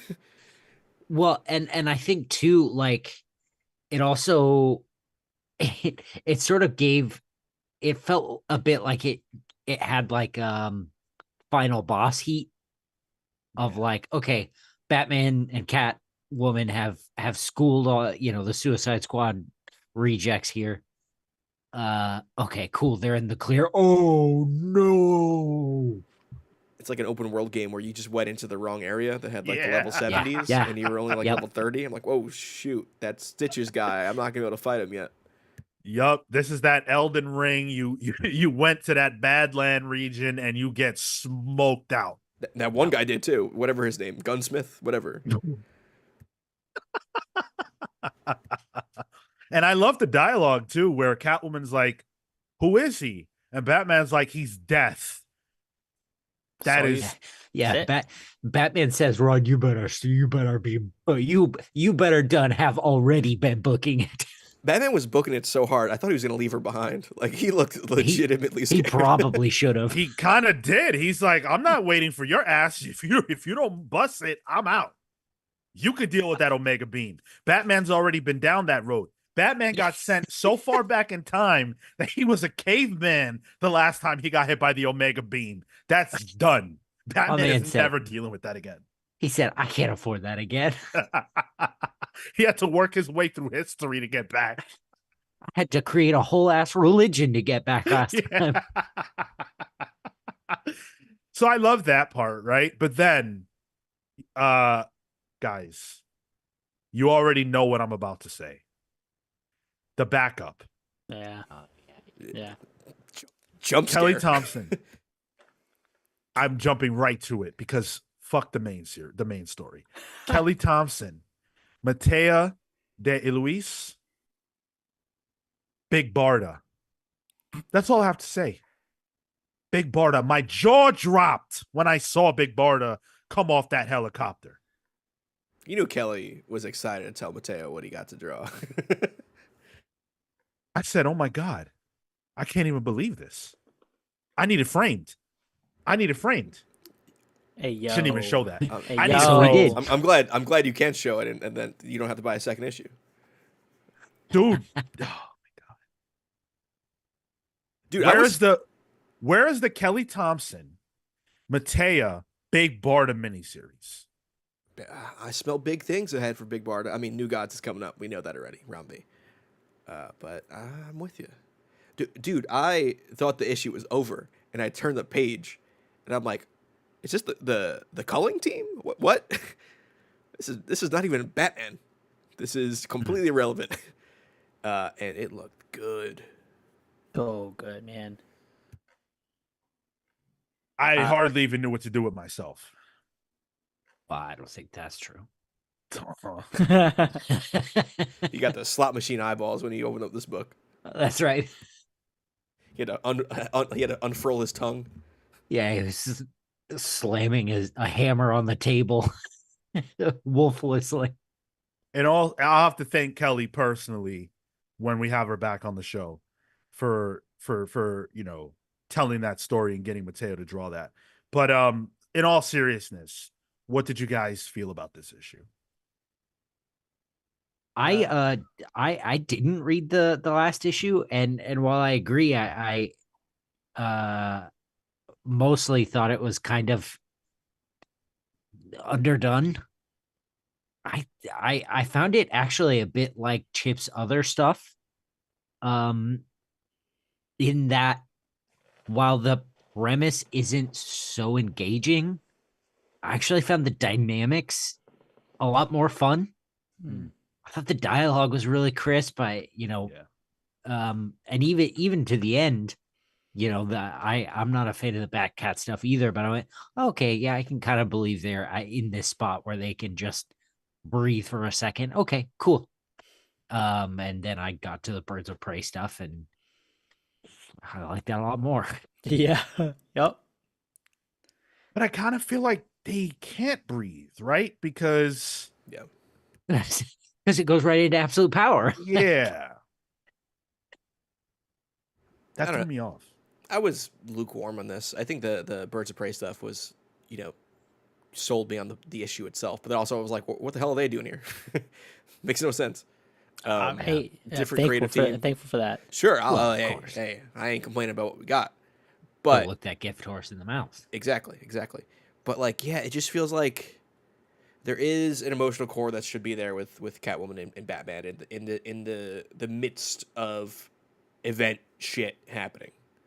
And there are little cool bits. I always like when Batman can like systematically take down a whole team in like one shots. It's like when you're super high leveled in Arkham City, and you just know how to like the right combos. Yeah. That's always fun. But it does just feel like it is taking away from Chip's Batman entirely. Like this could be cut out. You could just take a scalpel and cut this out probably, and enjoy Chip's run outside of this. It doesn't feel additive to that as much as a tie into Absolute Power. And It feels like they're biding time. yeah. Yep. And to that, and Cale mentioned, I mean, Cole mentions it here in the chat, but for me, the big thing has been the Jimenez art. Jimenez is just like the guy at the moment for Batman, and so not seeing his art feels underwhelming. And so that tied in with this story, which could have been placed, necessary, maybe. Uh, it's like fine. I didn't find myself clamoring for this. And I think it's a bummer because I do like Mike Hawthorne's art, but Hawthorne always just seems like the stopgap for Jimenez to catch up. It's like all due respect to Hawthorne, it's gotta suck to follow Jorge Jimenez. It's not fair. Yeah. I mean, he's drawing Batman. That must be fucking cool as an artist. Yeah, of course. But it's just like oh, where's Jimenez? Where is he? Yeah. Especially Batman's going twice monthly, right? Coming up. Mm-hmm. Oh, So, yeah, it also feels like, all right, that story is on pause. This is a way to explain it, tie it into Absolute Power, do our thing here, quick. I don't want to say phoned it in, but it is a pretty straightforward book. And then we'll get it once all in happens. We'll go back to what people were liking about the Chip run. But like we talked earlier about tie-ins and their relevancy, right? And Darkseid's appearance is the most important thing that happens in this book. Yeah. And that's cool. And I'm glad, that something big did happen in this book. But this is one of those moments where I'm like, but everybody should know that happened, not just the people who are reading Batman. Well, and like it feels like it's misplaced, in that way of like, remember doing Crisis on Infinite Earths when the Anti-Monitor is talking and there's all this buildup to the Anti-Monitor, and then you finally see him. Imagine seeing Darkseid at the end of Absolute Power 3 out of nowhere. Whoa. Right. I completely agree. That would have had a lot more impact, but this was still cool. It was a great moment. I just don't know if it belonged here. It also didn't help that it happened the same time the preview images for the All In special came out, which shows Darkseid heavily. It's like, oh, okay, he is important. What is he doing here? previews for you.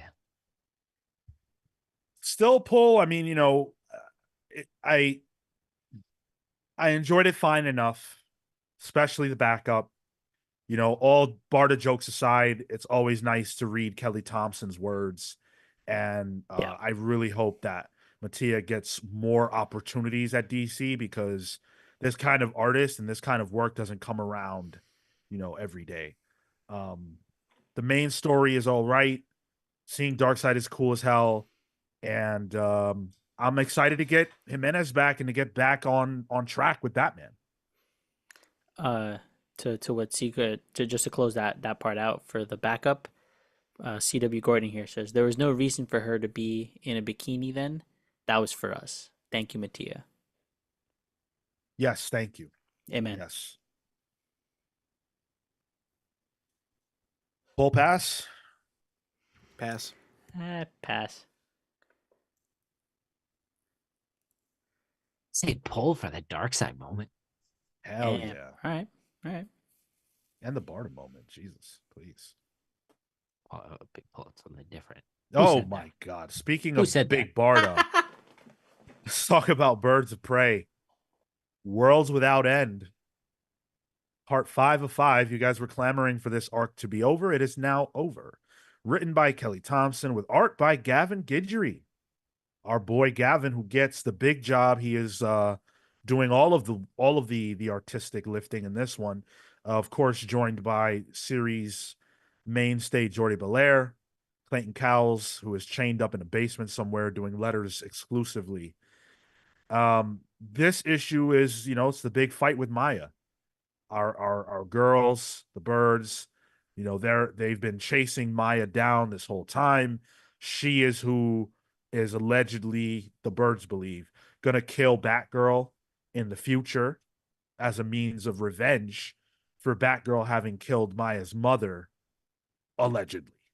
And so that's, the book is largely built around that conflict, which goes fine. Like I enjoyed looking at it. I enjoyed reading it. But I was kind of underwhelmed by this. Mhm. So I haven't been as high on this arc, and uh, for it to end this way, I was kind of sitting on it because I'm excited for Kelly Thompson and Birds of Prey in general, right? I'm excited for Gavin to be on the art, and I've been excited about the book. This arc felt slower. It was a more focused story. The continual switching of worlds, all that kind of stuff, right? And for it to lead to this end felt um underwhelming. It wrapped up a little too cleanly. It felt Abrupt. like, and that's the lesson that we learned, type thing. And but as I was sitting on that, I thought that was a perfectly fine comic book. I didn't have issues with it. The art continues to be incredible. The voices of the characters continue to be incredible. However, uh the big climax, for the emotional climax for this character, was the thing that missed a bit of the mark, and that ended up affecting how I felt about the book and this arc so far. I think because it doesn't have a climax for the emotional bits for the plot Mm. of this arc. Yeah. It fizzles. There's no resolution between Batgirl and either of the the kids who she allegedly killed in the future. The mother of The mother of. So there's no resolution there. There's no real resolution on the on Maya, the villain. She kind of just goes away, literally fizzles away. And a lot of the emotional beats that I like throughout these arcs are not really present here. The most one is Cassie with the other daughter whose name it's escaping me, Sella right now. Yeah, I believe so. That's the biggest emotional kind of anchor on this. It felt like this was an abrupt ending, which doesn't make sense because it had 5 issues. So I think it was paced strangely. And at the end, I assume Dinah that's the beginning of Absolute Power. She sees the social media stuff going on. So it doesn't have time to really finish up, but you didn't need to tie it into that. I don't know. Gorgeous. That I will say. It's freaking gorgeous. Everything about this, art-wise, I love. Jordy's colors continue to impress me on the series, and I think Gavin's interiors show that, like, yo, this guy's freaking chops. Outside of, like, me enjoying him as a person, screw that. I just think it's really it is the art that speaks to me. I'm a big, like, Romero fan. I'm a big Somni fan, so this is just in my wheelhouse. So the art is gorgeous, but I think storyline wise, it felt abrupt, which shouldn't really be the case when you had 5 issues. Yeah. Yeah, even by the time you get to the last couple of pages, it's just like, oh no, she got away. Oh crap. All right. Well, let's go home. Yeah. Here, if she comes out again, here's a little bell. It'll ring. Even a little tease that she's still around somewhere lurking. I don't know. Like, that would have been a little more satisfying of an ending. A little maybe more cliched, but it wouldn't feel so just nothing.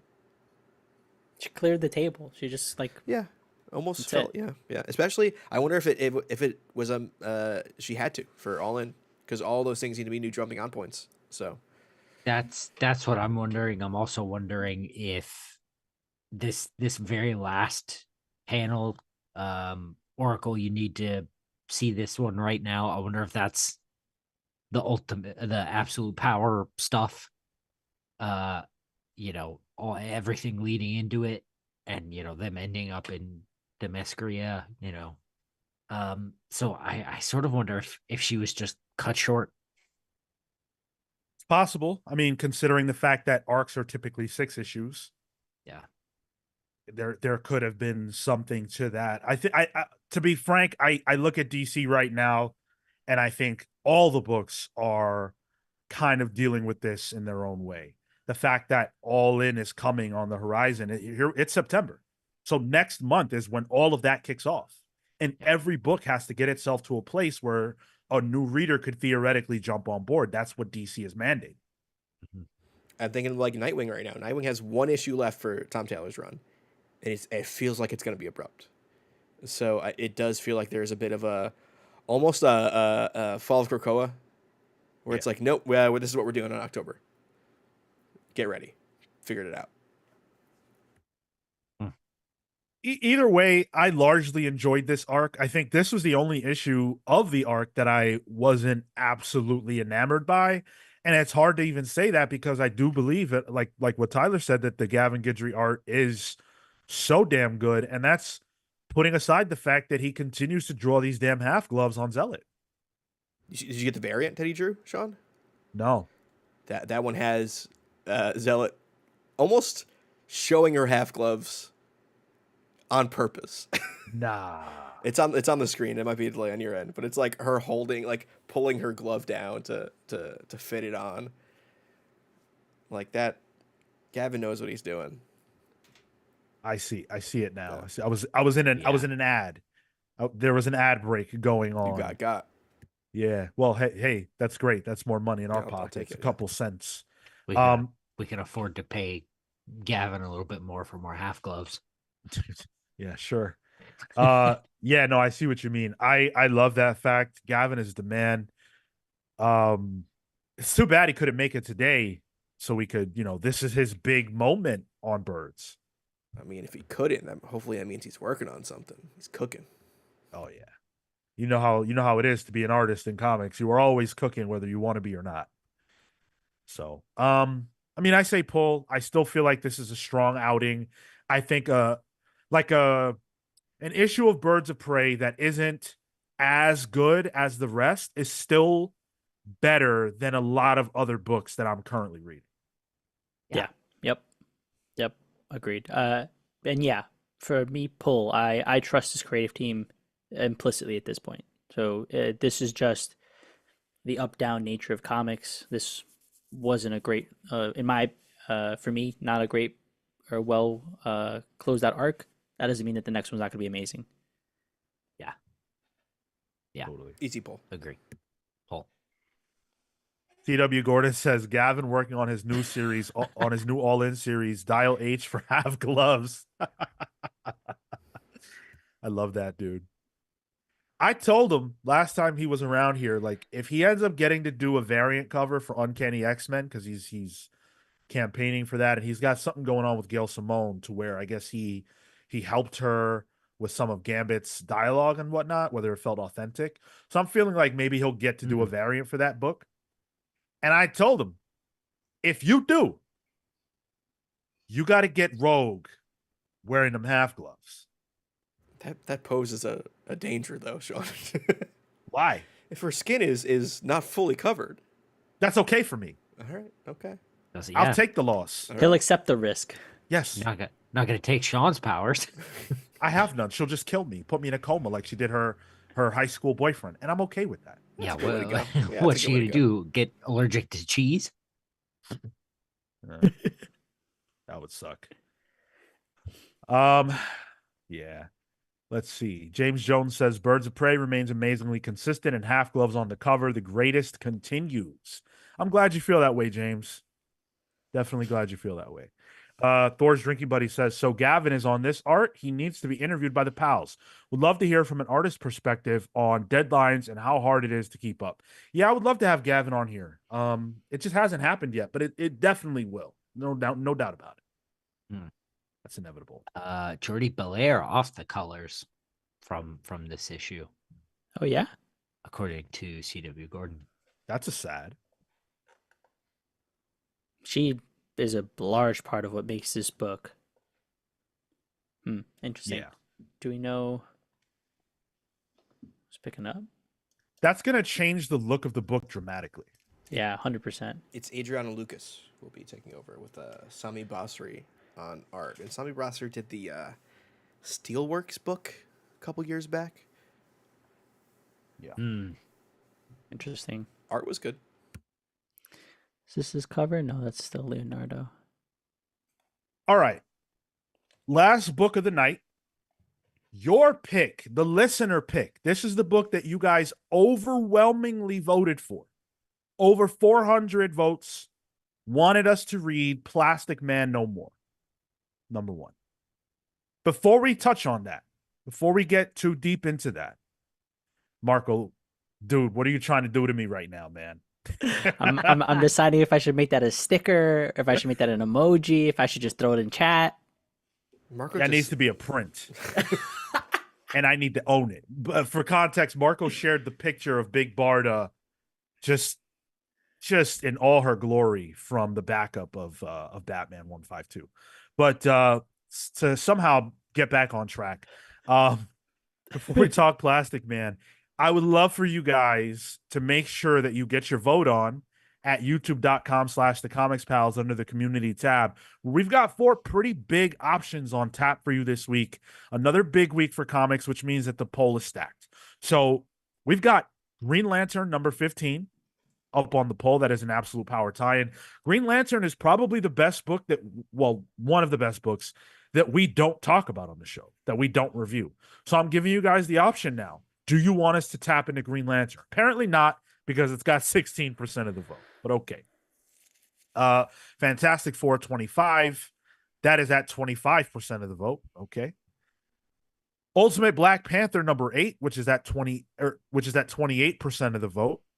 And then winning the poll thus far is Transformers number 12 at 31% of the vote. So which of those do you most want us to check out next week? Which I should say, next week's edition of Pals Pulls is on Wednesday, not Thursday. It's on Wednesday because, should we announce it? Or I won't announce it. It's not our announcement to make. Yeah, it's not our announcement to make, but something is going to be happening on a different YouTube channel on Thursday. You guys will be able to see us.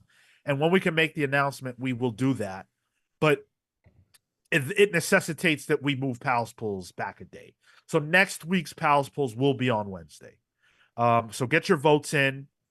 Let us know which book you want us to read the most, and we will read it next week. So let's get into Plastic Man No More. This is written by Christopher Cantwell with art by Alex Lins and Jacob Edgar, who did the art for pages 9 through 11 and 16. Marcelo Maiolo on colors, and Becca Carey on the letters. Now, I would not consider myself personally a Plastic Man fan, largely because I have really no experience with the character.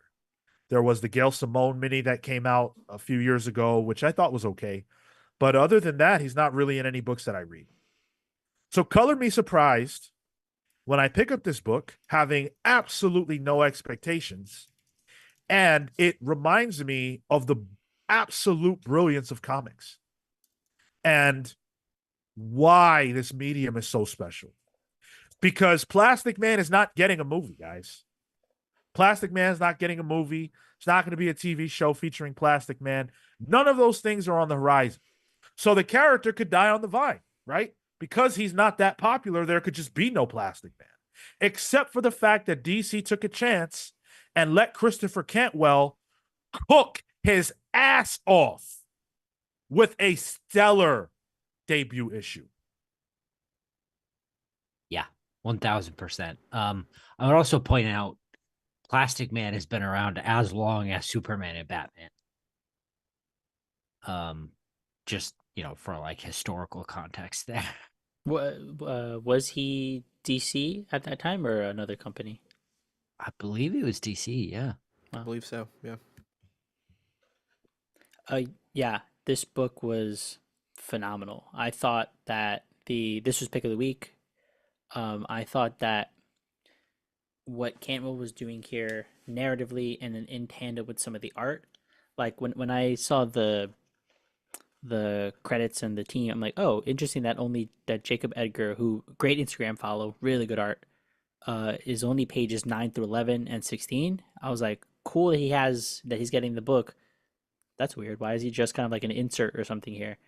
And to see this all coalesce thematically, for me, I got a lot of um uh that this is supposed to be a character study. It's supposed to be about the this person's feelings, about the way that this person represents themselves, the darker mood of the art around those Jacob Edgar pages, where the Edgar pages are super bubbly, very classic heroics. It looks cartoony, but the content of them is only focus on the superheroics. It overshadows the personal parts where Plastic Man's trying to have a serious conversation about serious things, and is just like, "Hey, I'm dying," and like, Plastic Man, you're such a so and so, and this and that, and I thought this was like a statement on some of the state of current superhero comics. Like it's not about the characters; it's about the superheroics, and that the personal bits get overshadowed a lot of the time. And then to bring in the Jacob Edgar pieces on the art front, I'm like, oh shit, there's multiple levels going on here, and I really appreciated the storytelling. I freaking love this issue. I thought this was great. I've been on the Cantwell can do no wrong train for a while now. He did like the Doom series a couple years back that was just like, oh, insane. His Iron Man stuff, great character study. Cantwell does really well with just dissecting a character and finding the core tenets of it and playing with it. And the idea of Eel O'Brien being this kind of a scumbag person, but never really wanting to be, and also having to be the superhero version of himself, which is always on, which is always funny, but nobody really cares about. And that is just great for me. It was Jacob Edgar, you said, right, Marco, who did the more superhero bits to it. Yeah. Which once I saw that and it was like, oh, this is like classic Silver Age comics. They're just happy together. They're just doing, stopping supervillains with a death ray, and then it cuts to Plastic Man leaving that to his broken down apartment where nothing is going wrong. He can't even pay the bills, which is like, oh yes, this is a kind of like dissection of like the post superhero narrative that I just enjoy so much. And I think Plastic Man just works here too. His body slowly falling apart as he does emotionally, and almost as he has been editorially for years. It's just a great bit, and I am super excited for where it goes. This was my pick of the week. Just to throw that out there. Also the first book I read this week, because I was like, all right, Plastic Man, let's just get it over with. Yo, same. I forgot it was Cantwell. Like, I should have, thought about it a little more. But it stuck with me. I really enjoyed it.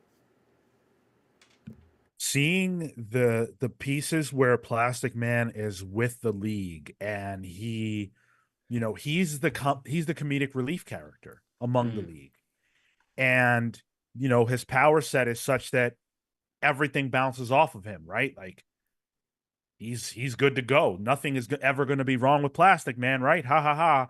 Meanwhile, he's dying. No one cares. And the brilliant lettering, and this is something that, what other medium can you do this in?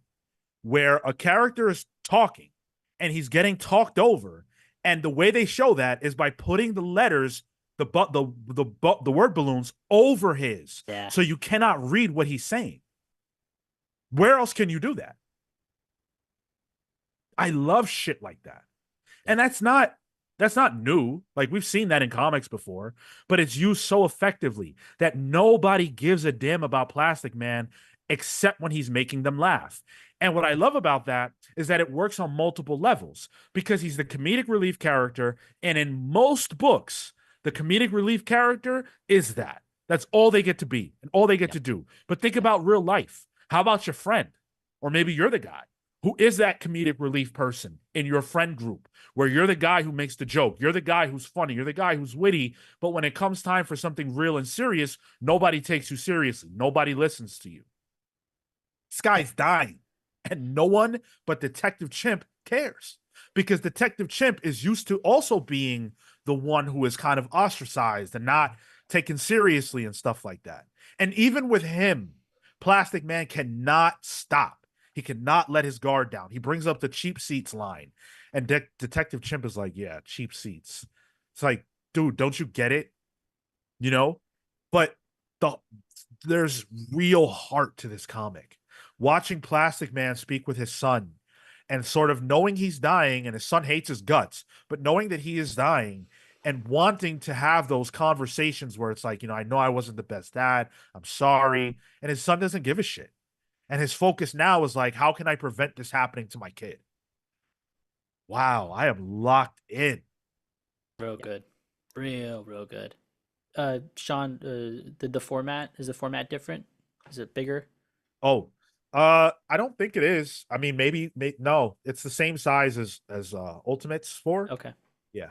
This is a Black Label book. That's what Marco's referencing. Right, This is sorry, worth pointing out. Yep. Which, this is what I wanted Black Label to be, not Bat Label.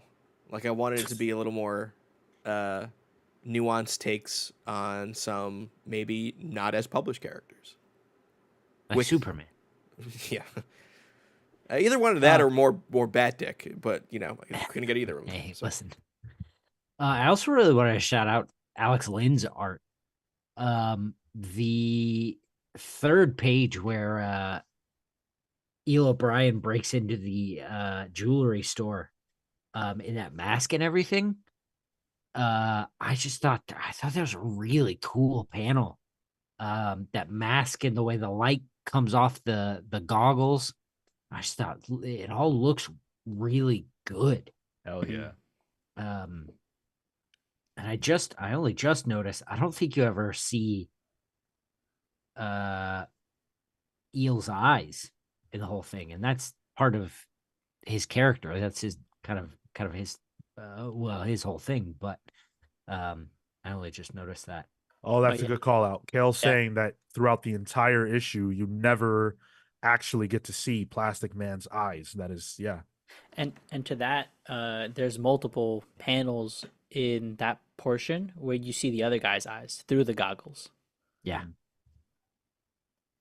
Yep. That's another way of him not letting his guard down. Keeping his mask on. Yeah.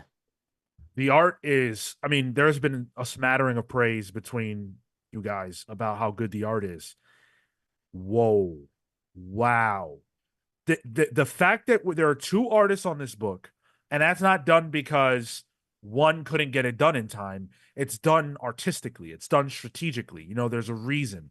There's the more like, I guess, like classic feel, sort of, you know, Yeah. comic booky superhero bits.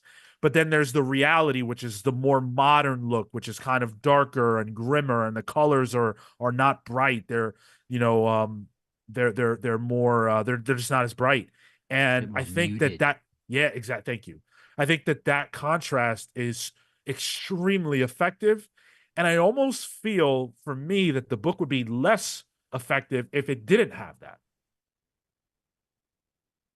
Yeah. Yeah. Yeah. I absolutely agree. And then come on, are we going to not talk about these panels where Plastic Man's body makes the frames of each panel?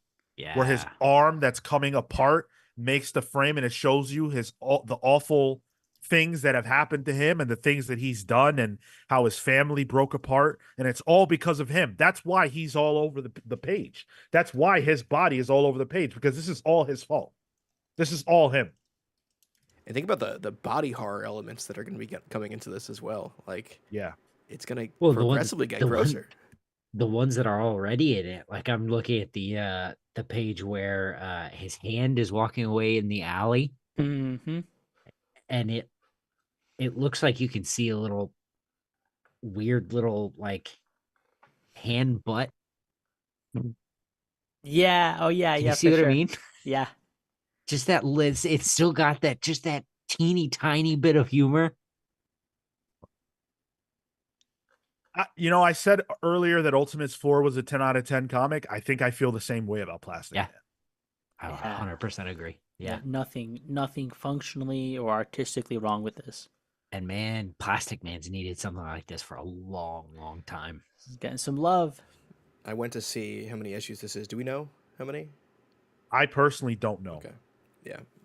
But then I saw what they're bringing in next issue, and let's just say Marco's going to be very happy about the characters that are coming in. Stop. Hold on a second. It's They're not really Swamp going Thing. Swamp Thing? It's not Swamp Thing. It's Oh. not Swamp Thing. It's Marco's next favorite, I think. Aquaman? It's Metal Men. Oh. Thought you were my This- friend, dude. Thought you knew Boy, me. that was pretty low on the list, I would have thought. Yeah, I was like, Marco wait, always talks about Constantine? All right. Well, but just 10, I guess. Like, Oh, I yeah. feel Metal like, Man is the only thing you're Yeah, into. that's I right. think I like the Metal Men more than Marco. you said like Challengers of the Unknown or something. I can pull something deep like that. And- I Go ahead. oh sorry. I was I'll- just going to say, I just wanted to say that if I could see how a lot of people would overlook a book like this, because maybe you don't care about Plastic Man. I didn't. You know, it's $4.99, so that's pricey. 10 out of 10. Yeah, Buy this comic. worth it. Go ahead, Cale.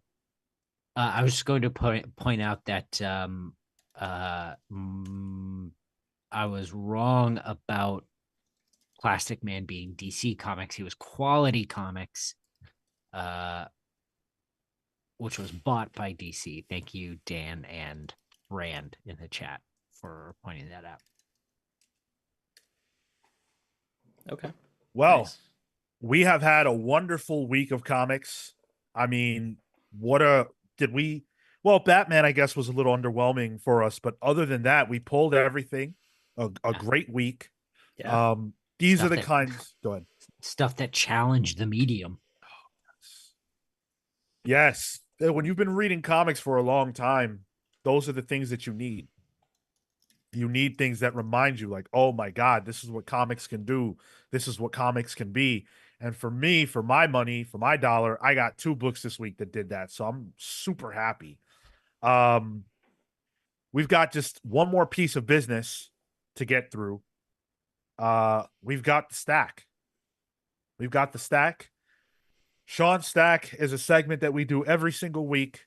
Because I buy too many comics, we kind of gather and we're going to guess how many books I bought this week. And whoever is closest to that final number without going over can win the code for any of the Marvel books that we didn't review on the show, and or a no prize.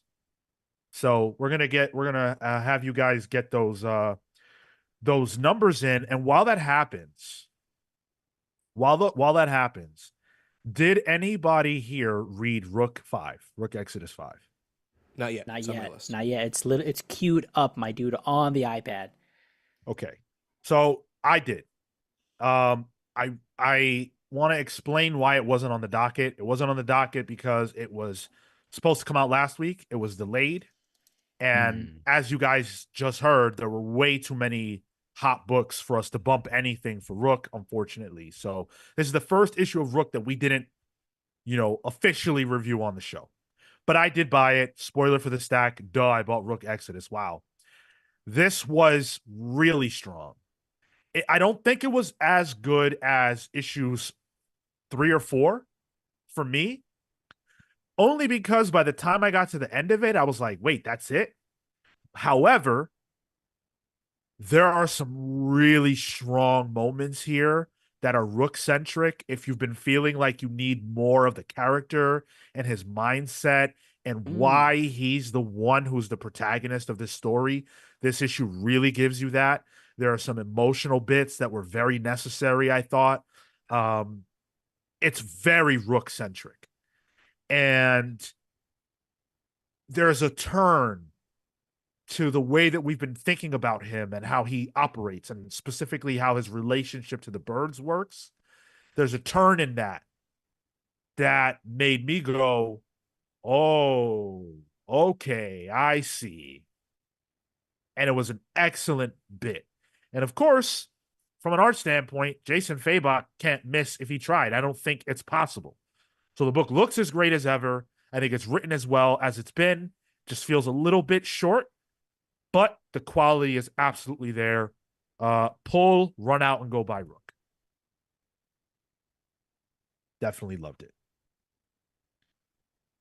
I see some big numbers in the chat. Huge numbers. Y'all are. We're trying to fix the problem, guys. Yeah, right. Someone named No One threw out 60. That's a little nuts. Whew. Between all of us, maybe. Yeah, you guys ready? Did it? All right, we've got Uncanny Suit with 16. Rami Darwish says 18. Dan says the one last piece of business is counting Sean, 16 books. Michael Nadeau says 20. Neon Knight says 14. Turbo says 21. CW Gordon says 18. Izzy says 17. Oh, hey, Izzy. Bustin' on You says 15. New Comic Collector says 12. Comic Boom says 16. No One says 60. James Jones says 19. Perennial winner James Jones says 19. Alex Clark Simple says 23. Marowak Escuro says 30. Chop Harder Alchemist says 17. Cole says 14. John B says 17 and a half. Must not be counting the top half of Batman. Lucas Holner says 16. And Sarcastic Enchilada, true to their name, says 47. That's pretty nuts. Thor's Drinking Buddy says, I want a t-shirt that says Pals Mania is running wild through the Pals verse. I like that. I don't know if there'd be a copyright infringement situation on that, but I don't want Hulk Hogan getting rid of us as well as Gawker. Oh, is that a wrestling reference? Mm-hmm. Yeah. Yeah, Oh, Hulk well. Hogan. Yeah, he says Hulkamania is running wild, Nope. Mhm. Don't know. Wow. Damn. I thought that was. Why would I know that? Sorry. I don't know. It's Hulk Hogan. I don't know. Yeah. Okay. So we've got the 6 we read for the show. And of course, I just talked about Rook, so that's 7. Saga number 68. Let's go. Every issue. This is the one book that I am you, Sean, where I have every issue and I haven't caught since it came back. Haven't read it. Dude, same. And it was on my list of things to catch up on when I was on flights, and I had trouble. I couldn't start it. I don't know what stopped me. I'm like afraid. Yeah, I have like anxiety starting it because like I don't remember what happened. I thought this issue was quite good. I enjoyed it. Man. I like where it's going. I'm back on the train. Nice. Biker Mice from Mars number 2. I missed this last week. I think Biker Mice from Mars number 1 was excellent, so I needed to make sure I got this. The Incredible Hulk, number 16. Minor Arcana by Jeff Lemire. This is number 1. I read this. I think this will be up some people's alleys. Not everybody, but me, yes. I enjoyed this. It's a Jeff Lemire number 1. Read it. If you don't like it, drop off. You know what you're getting with Jeff Lemire by now. Duck and Cover number 1. This is a Scott Snyder, Raphael Albuquerque joint. Ooh. I read this not knowing what to expect, and I'm still processing how I feel about it, actually. I don't know if I cared. It was good, but I don't know if I cared. And I find that I feel like that a lot of times with some of these, with some of Scott's stuff that he's done outside the big two. The Sacrificers, number 11. I missed this last week. Had to make sure I rectified that. Something is Killing the Children, 40. I missed this last week as well. Had to make sure I rectified that. Detective Comics 1080. I missed this last week. Had to make sure I rectified that. Dawn Runner number 5. This is the finale of Dawn Runner. I haven't read it yet, but I expect good things. Looking forward to that one. Go ahead, Tyler. I was going to say the same thing as Marco. Like, I'm up to date on Dawn Runner, so that'll be high on my list. Nice. Tonight. Scarlet number 4. Couldn't make it to the show. Couldn't do a Kelly Thompson power hour, as Cale likes to say. But Scarlet continues to be excellent. That was a power hour, though. We got a double dose of Birds of Prey. A triple dose. Oh, yeah. Yeah. Yeah. We did have the Kelly Thompson power hour. Book it. A triple dose of Big Barda. Whoa. That's a whole lot. That's a big Barda. I'm trying to The OD. Big Barda hour. Huh. Ain't no man alive who would survive the Big Barda hour. Would need to. Yeah, I'll die happy. It's all right. Yeah, exactly. Miles Morales, Spider-Man, number 24. Really like this book. I don't know how it's doing in sales. I don't know how people feel about it, but I like it. Is that still Cody Ziegler writing Yep. it? Yeah. And Vincenti, Federico Vincenti. He's good. Insane artist. Yeah. Needs that level up. Breath of fresh air. And Immortal Thor, number 15. Haven't gotten to this one yet, but Immortal Thor has been fire, stays fire. Can't wait to read it. That is my stack. At 19, I think. Wow. I was trying to keep count, but then I was also talking. Yeah. 1, 2. Oh, bless you. Sorry. Oh, goodness. Thank you. 3, 4, 5, 6, 8, 9, 10, 11, 12. 12 plus 7 is indeed 19. Did anybody have that? I don't think so. Oh, I think I saw 19. you gotta be kidding me. James Jones? Perennial winner, James Jones. That's insane. You need to Dude, check your James. place for cameras, dude. What happened? You need to check your apartment for cameras. Yeah, like James, are you in some way stalking me? Are you like doing research on my pulls? Do you have a list in front of you that is all the books that I pull that you know I pull? Are you metagaming this? James Jones is the cashier that you told about the show. Oh God. That'd be wild. Definitely not. There is a stark difference in the appearance of James Jones and the individual in question. James, you are our winner this week. So if you would like to claim the code for Immortal Thor, Miles Morales, are those the only options? Incredible Hulk. Yeah. Feel free to reach out. We've done this dance before. You know how to get at me if you would like to collect your prize. Thank you for playing, everybody. It's always fun. I always enjoy getting through the stack. 19 is a high number, but I did have quite a few books that I needed to pick up from last week that I missed out on. So my loss is James Jones's gain in this case. Neon Knight said, let's all take one last look at that Barna panel. I'm going to take quite a few more looks at that panel, man. I have to. Uncanny Suit says Big Mommy busted up the Palsverse this week. Dude, between WWE superstar Rhea Ripley and Big Barda, I think I have learned some things about myself that I wasn't aware of.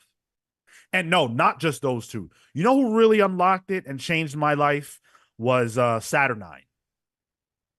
That's quite literally Scale, though. Like, Yes. Yes. Saturnine from the Krakoan era. That, yes. She was all it. Now with Barda though, and I assume your wrestling lady, it's got to be the muscles too, right? Sure. Yep. Saturnine's just tall. Yeah, but she had them gloves, man. And she just had a vibe. Okay. She was just so arrogant and disrespectful and tall. Yeah. You know, it was all great. let's not get any deeper in that. Really think she could kind of just like spit on me? Whoa. Marco's been looking at my Instagram explore page. And for those of you in the Discord, I shared a picture, and let's see if I can do it right now live. Yes, sir. Have introduced the new emoji to the chat, so have fun with that. Oh, There my it is. goodness. I gotta teach you how to make transparent PNGs, Marco. If you're in the Discord, flood the Pals Pulse thread with the big Barda emoji. I love it. I love it. I love it. Y'all didn't come to the show? You missed out. John B says comics which didn't come out this week count as half. Just saying. Listen, John, I don't make the rules. You don't make the rules. These are just the rules. If it's in my stack, it's a full comic. You tell my LCS. Listen, if you call my LCS and you tell them that comics that came out last week count as half a comic and I can pay half a comic price, I am with you. I'm down. But as long as they're charging me full price for comics that did not come out this week, them things count as a whole book. It's just the way it goes. He said, I laughed at Marco so hard. I smeared the paint I was doing, but that quip was worth it. DC works hard, but Marco works harder. Thank you, sir. Oh, I love it. Thor's Drinking Buddy says, what does your LCS owner say about your big pulls, Sean? You probably got the largest pull list in your area. A, they don't know me because this isn't the kind of LCS where people know you. And B, I definitely don't have the biggest pull list at my LCS. There are some fiends, and I'm a fiend, but there are some fiends that go to my LCS. There are people who buy every book. Yes. From every publisher. Yeah. That's wild. Absolutely. Absolutely. All right, guys, we're going to cut out of here. It has been 2 hours and change, so we got to go. Thank you so much for hanging out with us. The next time we will be live with you is this Saturday at 10:15 a.m. Eastern for the main show. Tune in for all kinds of hijinks and great times. You guys know what to expect on Saturday mornings. We appreciate you so much for choosing us to be your review crew this week for comics. Everybody that watches Pals Pulls is special. You guys are the real MVPs. Thank you for hanging out with us. We will see you Saturday. Until then, take care of yourself.